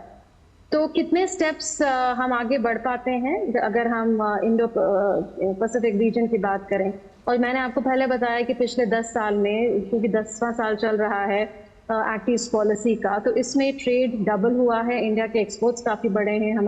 हमारे अंदर जो भारत में इन्वेस्टमेंट आए हैं आसियान कंट्रीज में, वो जो है वो $160 बिलियन के पिछले 10 साल में जी बिल्कुल। तो मैंने आपको पूरा आपको एक मतलब बताने की कोशिश की है कि ब्रुनेई, दारुसलाम और सिंगापुर 2 कड़ियां हैं, लेकिन यहाँ पर हर देश जो है इस रीजन में उसकी इम्पोर्टेंस बढ़ती जा रही है और उसके साथ भारत के संबंध भी बढ़ते जा रहे हैं। और आसियान की सेंट्रलिटी को हमने हमेशा माना है एक्ट ईस्ट में। हमने हमेशा माना है कि आसियान के जो देश हैं, और सिंगापुर भी है उसमें, ब्रुनेई दारुसलाम भी है, वो एक सेंट्रल रोल प्ले करे। और क्वाड का भी उस पर फोकस रहा है कि क्वाड भी ये चाहता है कि डेवलपमेंट हो इस रीजन में। क्वाड हम जानते हैं यूनाइटेड स्टेट्स, इंडिया, जापान और ऑस्ट्रेलिया के बीच में। तो सही कहा आपने। और दीपक वोरा साहब, मैं इसी चीज़ को आगे बढ़ाना चाहता हूँ जो मुनमुन ने कहा, हेज डिप्लोमेसी। तो हेज डिप्लोमेसी पर अगर हम थोड़ा सा बात करें, और भारत और ब्रुनेई में कॉमनैलिटी क्या है, एक दूसरे से हम कहाँ पर वो कर सकते हैं, सीख सकते हैं, और भारत की तरफ से ये जो पूरा हेज डिप्लोमेसी है उसको आप कैसे देखते हैं? सर, ये जो शब्द है ना हेज डिप्लोमेसी, ये फाइनेंस की दुनिया से आता है। हेज फंड्स बनते हैं कि इधर लगाऊं उधर लगाऊं, ये डिप्लोमेसी में हम इसका प्रयोग नहीं करते हैं। अगर कुछ कहूं आपसे तो हमारी है डक डिप्लोमेसी। आप जब बतख को देखते हैं पानी के ऊपर तैरते हुए तो सब कुछ शांत है, लेकिन नीचे उसके पैर बहुत तेजी से चलते हैं, हम उसे डक डिप्लोमेसी कहते हैं। अब आपको इतना मैं बताता हूं कि ब्रुनेई और भारत के कॉमन इंटरेस्ट क्या है। कॉमन इंटरेस्ट ये है, डेवलपमेंट सबसे पहले है। भले ही ब्रुनेई में पैसा है, डेवलपमेंट होने वाली, पैसा हमेशा नहीं लाएगा, लोगों को खुश रखना है, वो हमारे देश में भी वही प्रायोरिटी है। फॉरेन इन्वेस्टमेंट, अभी प्रोफेसर साहब ने बहुत अच्छी बात की थी टूरिज्म की, क्योंकि ब्रुनेई में जो भी टूरिज्म, छोटा सा देश है, जो भी वहाँ पे टूरिज्म की संभावना है वो बड़ी लिमिटेड है। वो जो पानी के अंदर गाँव है एटसेट्रा एटसेट्रा, वो हिस्टोरिकल है, लेकिन कोई खास बड़ी अट्रैक्शन नहीं, और इतने लोग ब्रुनेई चाहते भी नहीं है। लेकिन अगर भारत में वो इन्वेस्ट करें तो ये बहुत अच्छी बात होगी। लक्षद्वीप हो, अंडमान निकोबार हो, यहाँ पे लद्दाख हो जहाँ पे मैं स्पेशल एडवाइजर हूँ, पहाड़ के माउंटेन टूरिज्म भी बहुत अच्छा रहेगा। ये तो एक चीज है। कॉमन इंटरेस्ट ये है कि चाइना से किसी तरह से हमें निपटना है, और उसको निपटने में अभी जिक्र किया था वो जो फिलीपींस के साथ साउथ चाइना सी में वो स्पैटली आइलैंड का डिस्प्यूट हुआ था, तो वो ट्राइब्यूनल में गए, ट्राइब्यूनल ने बोला ये सब जो है आइलैंड ये फिलीपींस के हैं, चाइना के नहीं है। चाइना ने बोला जाके छोले खाओ, हम आपकी जो रूलिंग है उसको मानते नहीं है। तो ये चीजें ये सब नोटिस करते हैं। चाइनीज तो बेवकूफ है, उनको पता नहीं है कि ये सब दुनिया देख रही है कि आपका रवैया क्या है। भारत के साथ on the other hand sir, एक ही चीज कहूंगा, ट्रस्ट कोशेंट, भरोसा आसमान से ऊंचा है। ये लोग हम पे भरोसा करते हैं, तो हम साउथ चाइना सी में दोनों हैं, हम चाहेंगे कि शांति बनी रहे, ट्रेड चलती रहे। डेवलपमेंट होती रहे म्यूचुअल, और फाइनली किसी प्रकार का आउटसाइड इंटरफेरेंस इस इलाके में ना।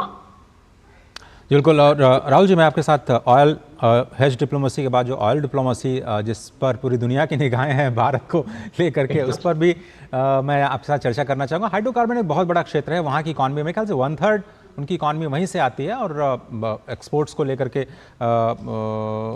काफ़ी वो लोग जागरूक हैं। ऐसे में हाइड्रोकार्बन क्षेत्र में और पोस्ट ऑयल इकॉनमी अगर हम देखें ऑयल डिप्लोमेसी को लेकर, जिसमें हमने रशिया के साथ भी बना के रखा है और बहुत सारे सोर्सेज हैं, हम आज आँखों से आंखें मिला करके यूरोप और अमेरिका जैसी इकॉनमी से बातें करते हैं और कहते हैं कि भाई आप कम से कम अगर आप चाहते हैं लेवल प्लेइंग फील्ड, तो ओपन बाज़ार में आइए और सभी को बेस्ट अपने देश के लिए जो निर्णय लेने दीजिए। ऑयल डिप्लोमेसी के लिहाज से क्या कुछ हम देख सकते हैं आज की वार्ता के दौरान जिस वक्त चल रहा हो? देखिए, मुझे लगता है कन्वेंशनल तौर पे अगर देखा जाए तो भारत और ब्रुनेई के बीच में जो सबसे बड़ा फैक्टर, जो बाइंडिंग फैक्टर, वो ऑयल डिप्लोमेसी। ओके।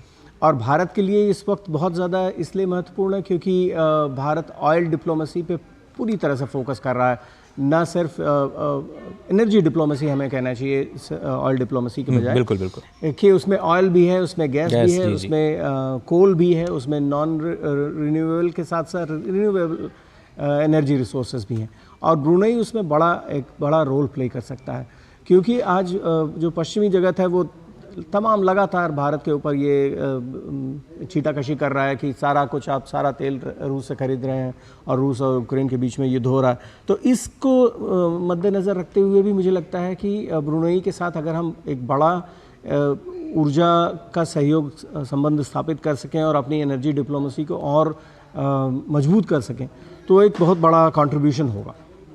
लेकिन इसके अलावा जो दूसरा एस्पेक्ट हो सकता है कि एनर्जी डिप्लोमेसी में हम जॉइंट एक्सप्लोरेशन के साथ साथ हम ऑयल प्रोसेसिंग, एनर्जी का जो प्रोसेसिंग है, उसकी पैकेजिंग है, उसका जो ट्रांसपोर्ट है, उस पर भी हम अपने साझा करार करें, जिससे कि भारत न सिर्फ अपनी एनर्जी सप्लाई को सुरक्षित कर सकेगा बल्कि उसकी मलाक्का स्ट्रेट और दक्षिण पूर्वी सागर में ज़्यादा बड़ी प्रेजेंस भी होगी। और वहाँ पे चीन एक बहुत बड़ा फैक्टर बनता है क्योंकि दक्षिण चीन सागर में, जैसा कि बोरा साहब ने कहा कि दक्षिण चीन सागर में चीन और ब्रुनेई के बीच में ये विवाद है, सीमा संबंधी विवाद है, 9 डैश लाइन और उससे उपजे हुए क्लेम्स की वजह से।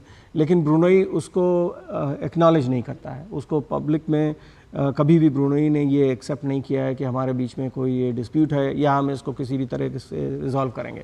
वो ये सोचता है कि बाकी पड़ोसियों के साथ संबंध जब सुलझेंगे दक्षिण पूर्व सागर को लेकर के, तो उसके जो मुद्दे हैं वो भी सुलझ जाएंगे। तो मुझे लगता है कि भारत की अगर एक कंसिस्टेंट और लॉन्ग टर्म वहाँ पे उपस्थिति रहेगी तो उसका कहीं ना कहीं ब्रुनेई को फ़ायदा मिलेगा और ब्रुनेई शायद और कॉन्फिडेंट होगा कि चीन से वो लॉन्ग टर्म पर्सपेक्टिव में कैसे डील कर सके। दीपक बोरा साहब, अगर हम एक्सपेंशनिस्ट पॉलिसी की बात करें तो हमारी भी लुकिस्ट पॉलिसी तो एक्सपेंशनिस्ट ही है, लेकिन हम अपने संबंधों को और बेहतर बनाना चाहते हैं, एक दूसरे के और ज़्यादा काम आना चाहते हैं। चाइना की नज़र केवल इंफ्रास्ट्रक्चर और बॉर्डर डिस्प्यूट और मैरीटाइम जिसको कहते हैं दादागिरी, उन सब चीज़ों के लिए चीन को ज़्यादा जाना जाता है इस पूरे क्षेत्र में। ऐसा क्या है कि वो उनकी जो एक्सपेंशनिस्ट पॉलिसीज़ हैं हमसे अलग हैं, और क्यों ब्रुनेई हमारे जो लुकिस्ट पॉलिसी है या फिर एक्टिस्ट पॉलिसी जिसे हम कह रहे हैं उस पर ज़्यादा भरोसा करता है? वो हम समझना चाहते हैं, जिसका जिक्र अभी राहुल जी भी कर रहे हैं। सर, प्रोफेसर साहब ने अभी जिक्र किया ऑयल एनर्जी के बारे में, तो सर आपको मालूम है कि ब्रुनेई ओपेक का मेंबर नहीं है, ओपेक प्लस में है। रूस भी मेंबर नहीं है, सूडान भी मेंबर नहीं है, बहरीन भी मेंबर नहीं है, एटसेट्रा एटसेट्रा एटसेट्रा। तो जो तेल की जो रिक्वायरमेंट है उसको ऑयल डिप्लोमेसी कहिए, जो मर्जी कहिएगा, हम लोग तो कहते हैं कि एनर्जी रिक्वायरमेंट दोनों तरफ है, बायर सेलर के बीच में वो होगा। अभी आप कह रहे हैं कि चीन पे ये भरोसा करते। सर मैं आपको एक चीज बता देता हूँ, लाओस में मीटिंग हुई थी कुछ साल पहले आसियान और चाइना की। विदेश मंत्री जो इस समय भी चीन के विदेश मंत्री है वहां पर मौजूद थे, वो बीच में हट गए थे, फिर वापस आ गए। वहां पे हर चौथे दिन कोई ना कोई मंत्री गायब हो जाता है, फिर दूसरा व्यक्ति आता है चीन में। तो किसी ने उनसे कहा कि देखिए साउथ चाइना सी में आप बहुत दादागिरी करते हैं, और चीन के यही विदेश मंत्री जो मौजूद है इन्होंने जवाब दिया, देखो आप लोग चूहे हो, हम शेर हैं, इसको समझ लीजिए और स्वीकार करिएगा। ऐसी चीजें नहीं की जाती हैं। और ब्रुनेई भी उस मीटिंग में मौजूद थे सर, मैं तो जानता हूं इसको, फर्स्ट हैंड नॉलेज। और फिर उन्होंने भी बाद में कहा था क्या समझता है अपने आप को, तो वो जानते हैं, सारे आसियान के देश ये जानते हैं। मलेशिया भी अब ये बात समझ गया, पहले तो वो बहुत आंखें दिखाते थे भारत को, अब समझ गया है कि अगर चीन के साथ टक्कर हुई, उनकी अगर मदद करने सबसे पहले कोई आएगा तो वो भारत है। और आज भारत के पास वो क्षमता है कि जैसा आपने कहा था सर, वो चीन से बात करता है ना आंख झुका के ना आंख उठा के, आंख से आंख मिला के बात करता है। आजकल तो चीन भी भारत की बहुत तारीफ करने लग गया अपनी स्टेट मीडिया में, बड़ा ग्रेट पावर है, ये है वो है। ये सब चीन की चालें हैं, कोई इन पे भरोसा नहीं करता। सो ब्रुनेई समझ गया है अगर उसका कोई अच्छा दोस्त है वो भारत है सर। बिल्कुल सही कहा आपने, और इसीलिए भारत को एज पूरे आसियान क्षेत्र में मिल रहा है। इस चीज़ को हम थोड़ा सा और आगे बढ़ाते हैं। आपको बताएं कि बहुत इंपॉर्टेंट है ये दौरा जो प्रधानमंत्री का इस वक्त ब्रुनेई में चल रहा है, और पहली द्विपक्षीय राजनयिक यात्रा है। इससे पहले कई बार दोनों देशों के ऑफिशियल्स एक दूसरे के देश में जाते रहे हैं, और ये दोनों देशों का और करीब आना, राहुल जी चलिए हम तो अपने पर्सपेक्टिव से देख रहे हैं, ब्रुनेई अपनी निगाहों से देख रहा होगा इस प्रधानमंत्री की यात्रा को, लेकिन बाकी के जो देश हैं जहाँ से ब्रुनेई के संबंध पहले से ही हैं और भी मजबूत हैं, वो लोग कैसे देख रहे होंगे प्रधानमंत्री मोदी की यात्रा को? मिसाल के तौर पर यूके या यूएस जहाँ से हथियार ज़्यादा खरीदते हैं ब्रुनेई वाले, वो कैसे देख रहे होंगे? चाइना कैसे देख रहा होगा? अगर मैं उस पर्सपेक्टिव से आपसे सवाल करना। देखिए, मुझे लगता है सबसे इस विजिट से अगर सबसे ज़्यादा इम्प्रेस अगर कोई हुआ होगा तो वो सिंगापुर है और उसके राजनयिक और डिप्लोमेट्स है, क्योंकि सिंगापुर और ब्रुनेई के बीच में ऐसे संबंध हैं जो शायद इस क्षेत्र में किसी और के बीच में नहीं है। सिंगापुर की करेंसी, सिंगापुर डॉलर और ब्रुनेई डॉलर एक दूसरे के साथ पैक्ड है। इसका मतलब यह है कि अगर कल को सिंगापुर की करेंसी नीचे जाती है तो ब्रुनेई डॉलर अपने आप नीचे चले जाएगा। दोनों अर्थव्यवस्थाओं के बीच में उन्होंने ये समझते हुए कि दोनों सिटी स्टेट हैं, छोटे छोटे देश हैं, एक शहर या एक 4 शहरों को मिला करके इनका देश बना है, तो वो ये इस चीज़ को समझते हैं कि उनकी जो स्मॉल स्टेट की जो प्रॉब्लम्स है, उसकी डिप्लोमेसी है, उसकी जो फॉरेन पॉलिसी, उसकी जो इकॉनमी है, सब चीज़ें आपस में जुड़ी। तो सिंगापुर इस, और यही मुझे लगता है कि हमें डॉक्टर जयशंकर को भी दाद देनी पड़ेगी कि उन्होंने इस तरह की विजिट प्लान की कि सिंगापुर और ब्रुनेई को जोड़ा। और इसमें मुझे लगता है कि एक बहुत बड़ा एस्पेक्ट है, और मैं आपका सवाल का जवाब इसके बाद दूंगा कि सिंगापुर और ब्रुनेई के बीच में जो ट्रेड, जो व्यापार के संबंध है, जो एक सप्लाई चेन का मैकेनिज्म एक तरीके से डेवलप करने की कोशिश की गई है, या कन्वेंशनल इकोनॉमिक जो एंगेजमेंट है, वो मुझे लगता है बहुत महत्वपूर्ण है। और इन दोनों देशों की यात्रा के बाद हम देखेंगे कि प्रधानमंत्री ने अपनी विजिट से क्या हासिल किया। रहा सवाल आपका जो रक्षा क्षेत्र में है, मुझे लगता है चीन इससे परेशान होगा, क्योंकि ब्रुनेई ने अभी तक कभी भी दक्षिण पूर्व सागर के बारे में कुछ बोला नहीं था। भारत के साथ उनके संबंध 4 बार वहाँ के सुल्तान हमारे देश में आए, 1992 में आए, 2008, 2012, 2017, लेकिन कोई द्विपक्षीय यात्रा नहीं हुई थी। और हर बार ये होता था कि एक सीधे तौर पे संबंधों को बढ़ाने की कोशिश, उस तरह से मुखर कोशिश नहीं हुई थी। तो मुझे लगता है चीन परेशान होगा। अमेरिका और ब्रिटेन के लिए ये लॉन्ग टर्म में एक समस्या हो सकती है कि भारत कहीं ऐसा तो नहीं है कि भारत एक रक्षा निर्यातक देश के रूप में उभरना चाहता है, और अगर ऐसा होता है तो अमेरिका और ब्रिटेन के भारत के साथ एक कंपटीशन में उतरने की संभावना बहुत प्रबल हो जाती है। और मैं कहूँगा कि रूस और दक्षिणी कोरिया भी इस चीज़ से थोड़े से सशंकित होंगे कि भारत अगर दक्षिण पूर्व एशिया में, इंडो पैसिफिक में रक्षा उपकरण बेचने में, निर्यात करने में लग जाएगा तो समस्याएं तो बहुत सारे देशों को होंगी। जिसमें मुझे लगता है कि कुछ भी गलत नहीं है। भारत अपने जो राष्ट्रीय हित हैं उनको देख रहा है। हमारे विदेश मंत्री डॉक्टर जयशंकर ने इस बात को कई बार इस बात को बड़े मुखर तौर पर यूरोपीय पत्रकारों को और दुनिया के तमाम देशों को बहुत ही स्पष्ट शब्दों में कहा कि हम वो करेंगे जो हमारे राष्ट्र के लिए सर्वोपरि है, हम वो करेंगे जो हमारे राष्ट्रीय हितों के लिए सर्वोपरि है। तो उस हिसाब से मुझे लगता है कि ब्रुनेई की यात्रा और ब्रुनेई के साथ संबंध खासतौर पर रक्षा और ऊर्जा के मामलों में बहुत अच्छे निवेश साबित होंगे। वोरा साहब, चूँकि एस जयशंकर साहब का नाम ले लिया राहुल सर ने, तो विदेश मंत्री का और साथ में साथ अजीत डोभाल साहब का होना प्रधानमंत्री के साथ, ये वो कितना इम्पॉर्टेंट है?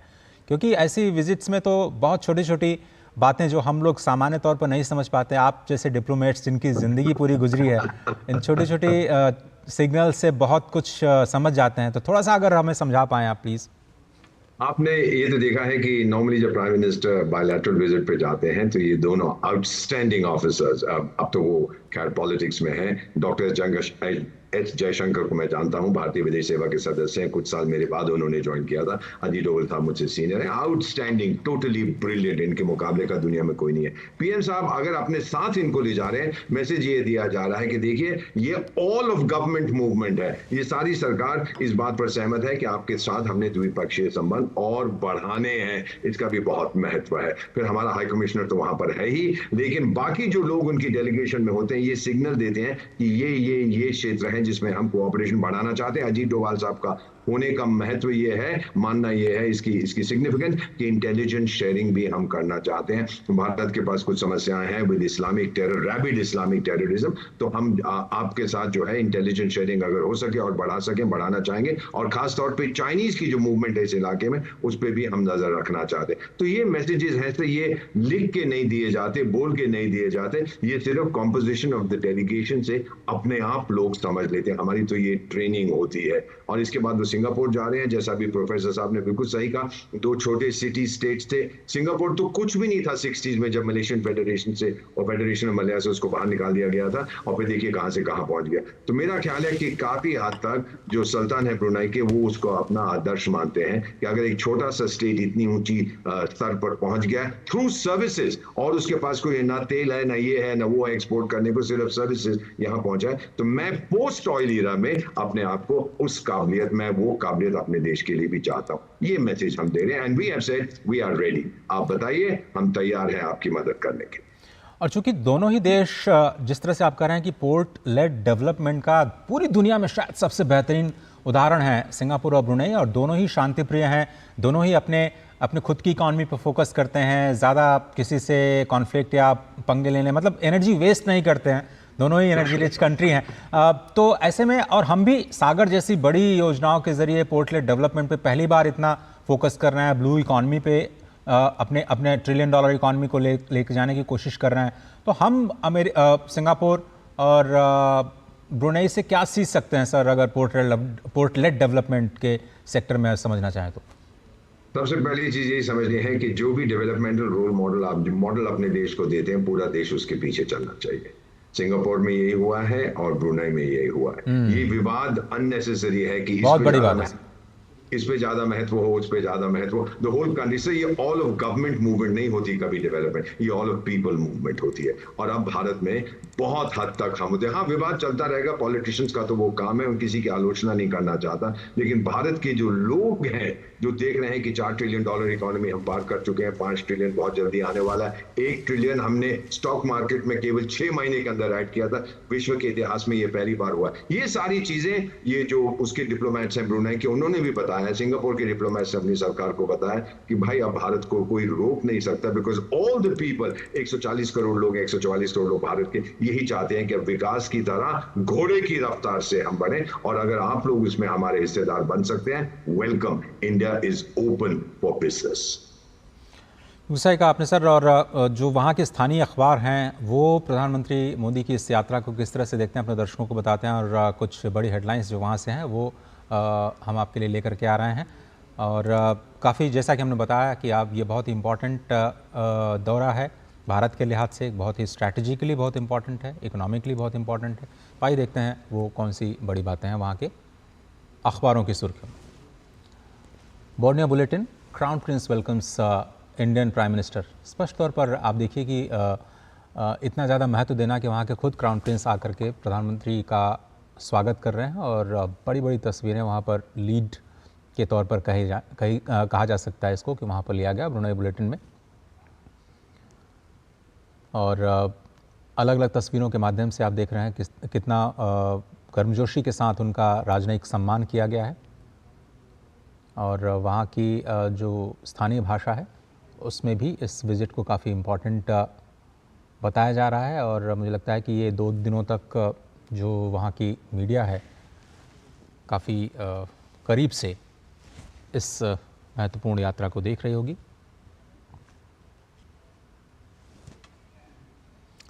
पूर्णिया बुलेटिन नाम का अखबार के पहले पन्ने पर प्रधानमंत्री मोदी की तस्वीर छपी हुई है, जिसमें क्राउन प्रिंस द्वारा ब्रुनेई अंतर्राष्ट्रीय हवाई अड्डे पर प्रधानमंत्री मोदी का स्वागत किया जा रहा है। अखबार के भीतरी पन्नों पर प्रधानमंत्री मोदी की सुल्तान उमर अली सैफुद्दीन मस्जिद की यात्रा को भी दिखाया गया है, जहां वह ब्रुनेई के धार्मिक और स्वास्थ्य मंत्री के साथ बैठे हुए हैं।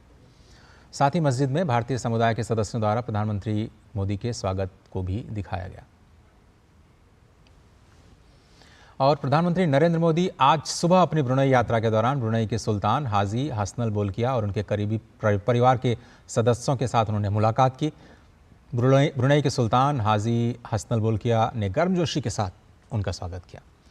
ब्रुनेई भारत की एक्ट ईस्ट नीति और इंडो पैसिफिक के विजन में एक बहुत ही महत्वपूर्ण भागीदार है।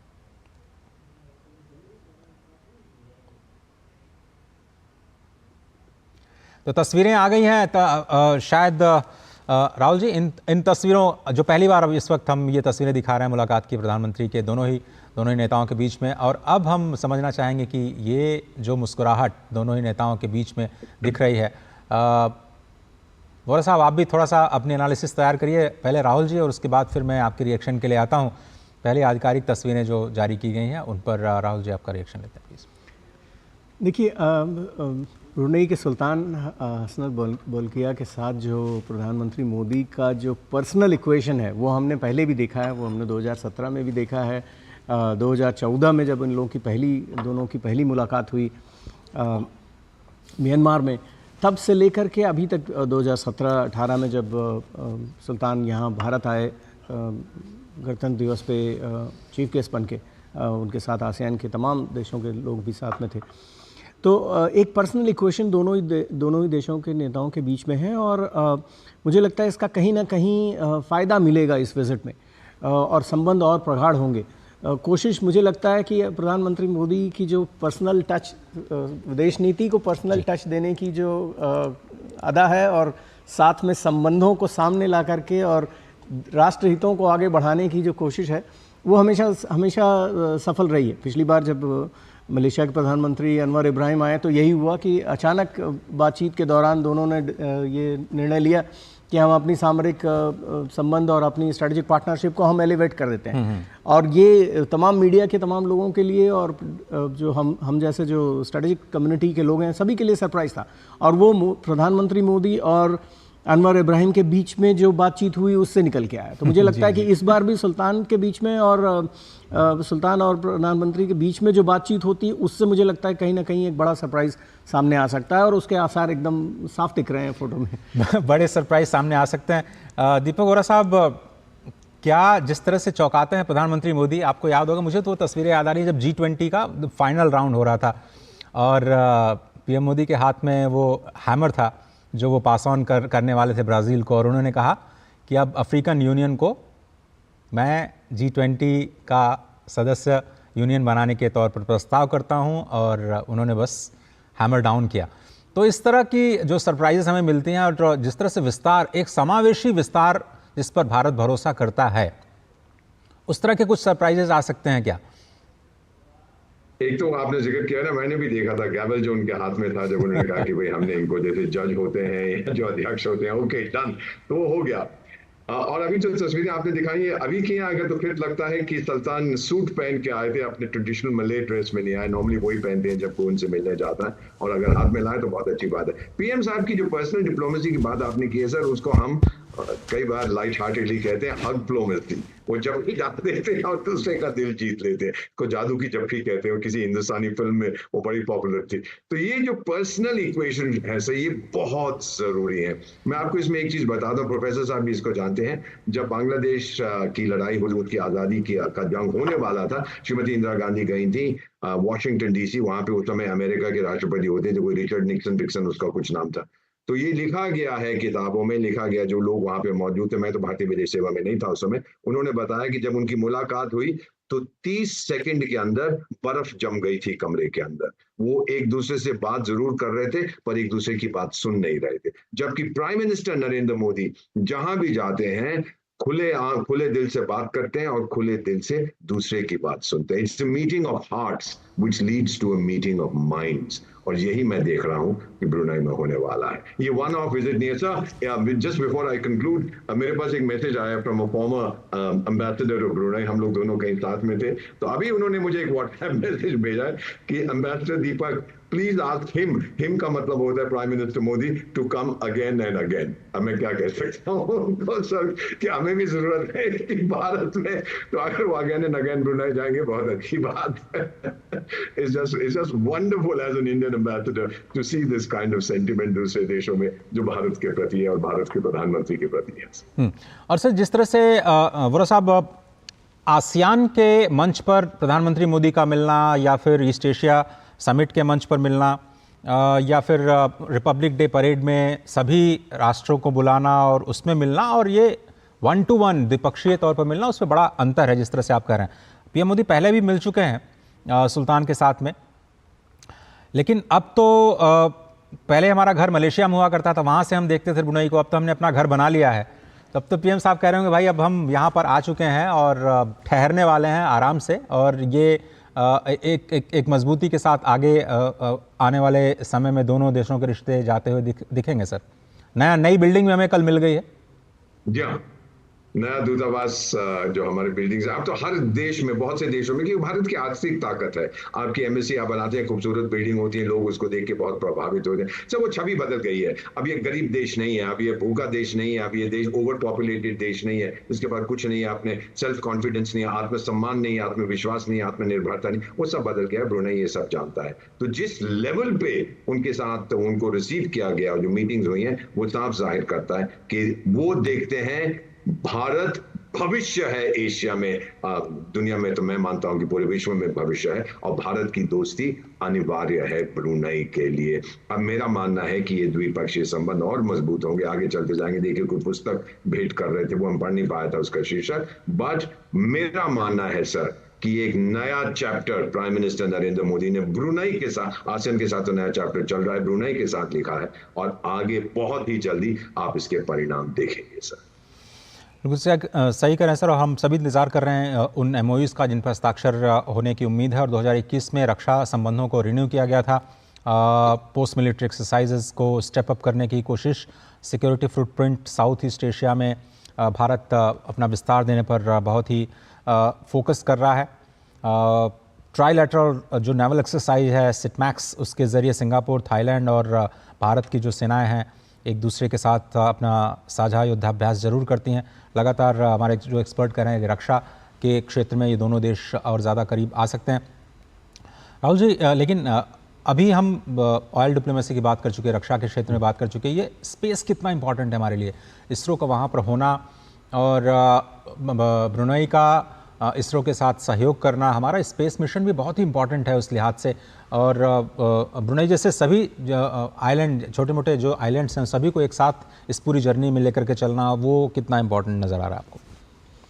देखिए, दुनिया के मुझे लगता है कि आधे से ज़्यादा देश भारत को एक और सुपर पावर के नाम पे जानते हैं, और वो है स्पेस सुपर पावर। भारत, तमाम ग्लोबल साउथ में भारत को स्पेस सुपर पावर के तौर पे जाना जाता है, क्योंकि भारत जो 3 दुनिया की सबसे बड़ी शक्तियां हैं, अमेरिका, यूरोप, भारत के अलावा भारत अकेला देश है जिसने सब्सिडाइज रेट पे, कम से कम दरों पे दूसरे देशों के, ख़ासतौर पे ब्रुनेई, इंडोनेशिया और तमाम छोटे देशों के सैटेलाइट लॉन्च किए हैं इसरो के माध्यम से।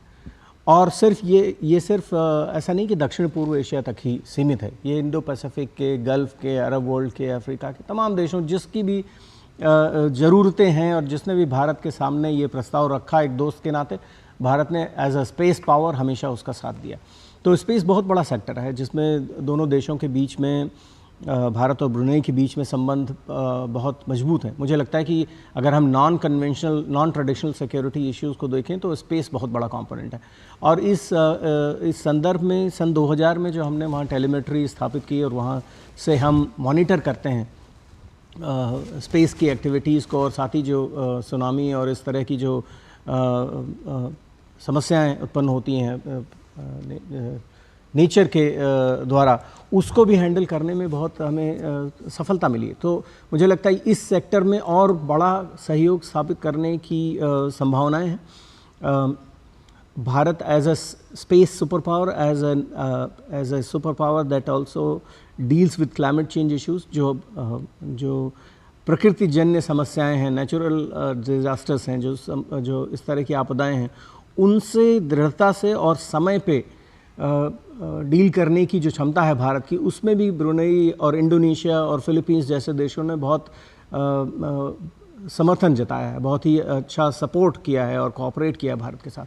तो मुझे लगता है कि ये इस सेक्टर में भी हम अपने कोऑपरेशन को एक त्रिपक्षीय या कहिए कि मल्टीलैटरल कोऑपरेशन हम इसमें प्रमोट कर सकते हैं, जिसमें ब्रुनेई एक हब के तौर पे काम आ सकता है, क्योंकि हमने वहाँ टेलीमेट्री स्थापित कर ली है ऑलरेडी, 24 साल हो रहे हैं। हम इस फैसिलिटी को और अपग्रेड कर सकते हैं, और जो कोलैबोरेशन है, जैसे भारत सुनामी वार्निंग सिस्टम में भारत दक्षिण पूर्व एशिया के तमाम देशों को फ्री सर्विस देता है, फ्री इंफॉर्मेशन देता है, प्री वार्निंग जो फैसिलिटीज़ हैं वो फ्री में देता है। अमेरिका और यूरोप के देश नहीं देते हैं ऐसा। तो इस क्षेत्र में भी मुझे लगता है कि ब्रुनेई, क्योंकि उसके पास फाइनेंशियल रिसोर्सेज हैं, भारत के साथ कोऑपरेट करके अपने बायलैटरल कोऑपरेशन को एक मल्टीलैटरल आयाम दे सकता है। और ग्लोबल साउथ का जो भारत का G20 का एजेंडा है, जो ग्लोबल साउथ का एजेंडा है, उसमें भी ब्रुनेई और भारत मिलकर बहुत कुछ कर सकते हैं इस तरीके के सेक्टर्स में। मुझे लगता है इंटरनेशनल सोलर अलायंस है, वो भी एक बहुत बड़ा प्लेटफॉर्म है, प्रधानमंत्री मोदी जी ने इसे लॉन्च किया था, जिसमें ब्रुनेई एक अच्छा सदस्य के तौर पे, एक सहयोगी के तौर पे एक अच्छा रोल प्ले कर सकता है। तो संभावनाएं असीमित हैं, बस हमें देखना है कि वो सेक्टर्स हम चुनें जिसमें भारत और ब्रुनेई के संबंध एक यूनिक डायरेक्शन में जाएं। ऐसा नहीं कि हम वही उसी तरह के एग्रीमेंट्स हमें साइन करने की ज़रूरत नहीं है जो हम दूसरे देशों के साथ कर रहे हैं। और कहीं ना कहीं वो मुझे लग रहा है कि उसके रुझान दिख रहे हैं कि MOUs उसी सेक्टर में साइन होंगे जहां ब्रुनेई की काबिलियत है, जहां भारत की काबिलियत है, और इन दोनों को एक साथ जोड़ने की ज़रूरत है।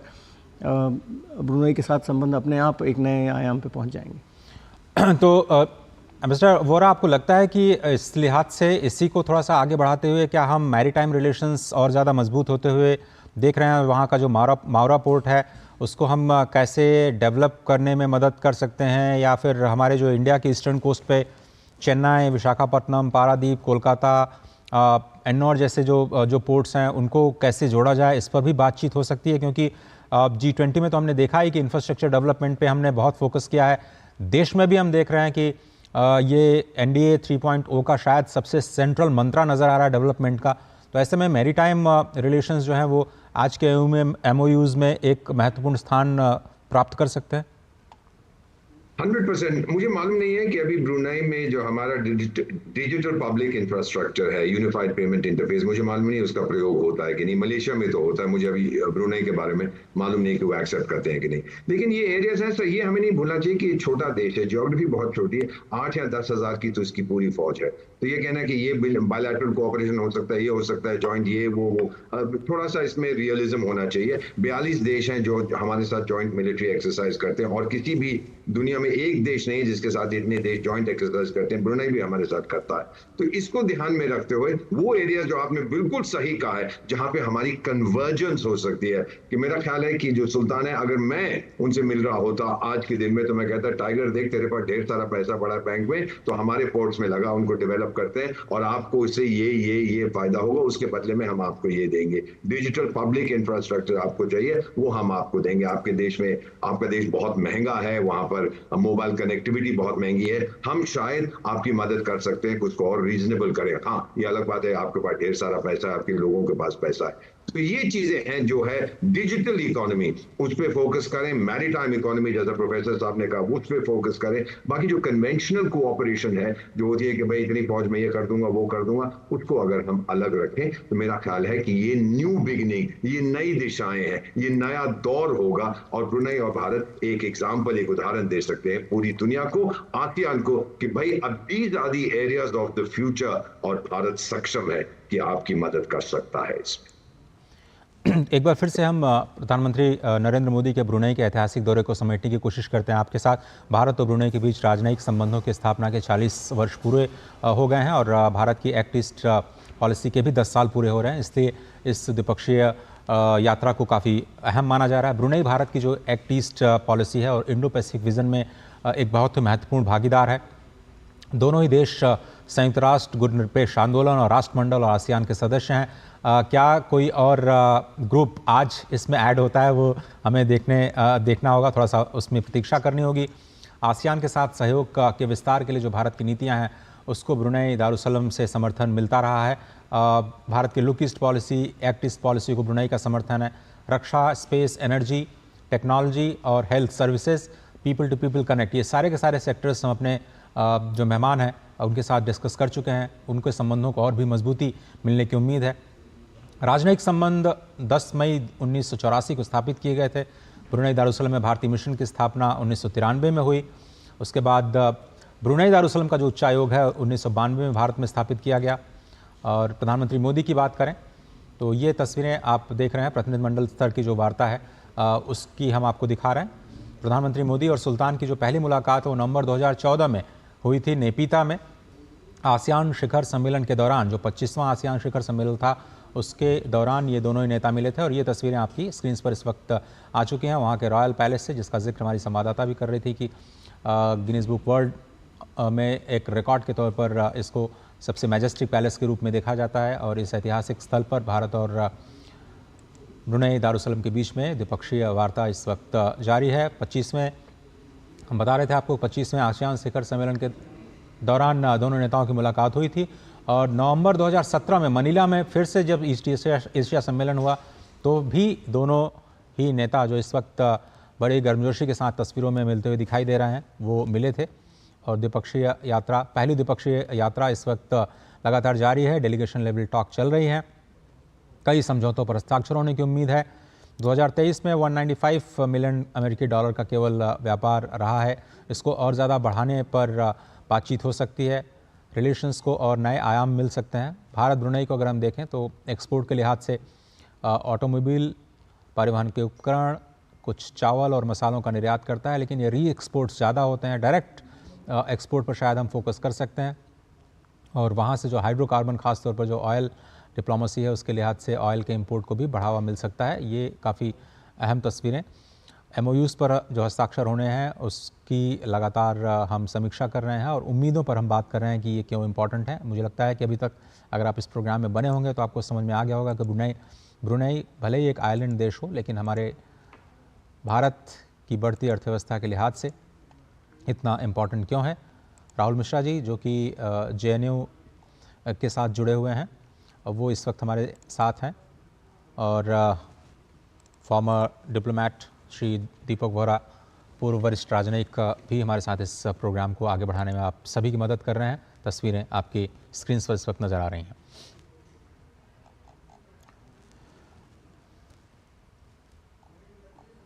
और दीपक वोरा जी, अगर हम आपसे ये समझना चाहें कि ये पहली तस्वीरें हम देख रहे हैं द्विपक्षीय वार्ता की,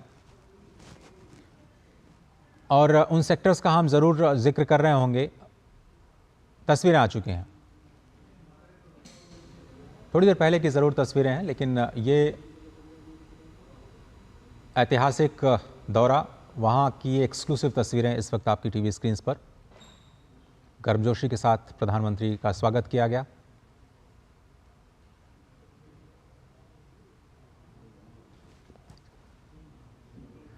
और ये तस्वीरें खुद अपने आप में इतिहास हैं। यात्रा ऐतिहासिक, मुलाकात ऐतिहासिक।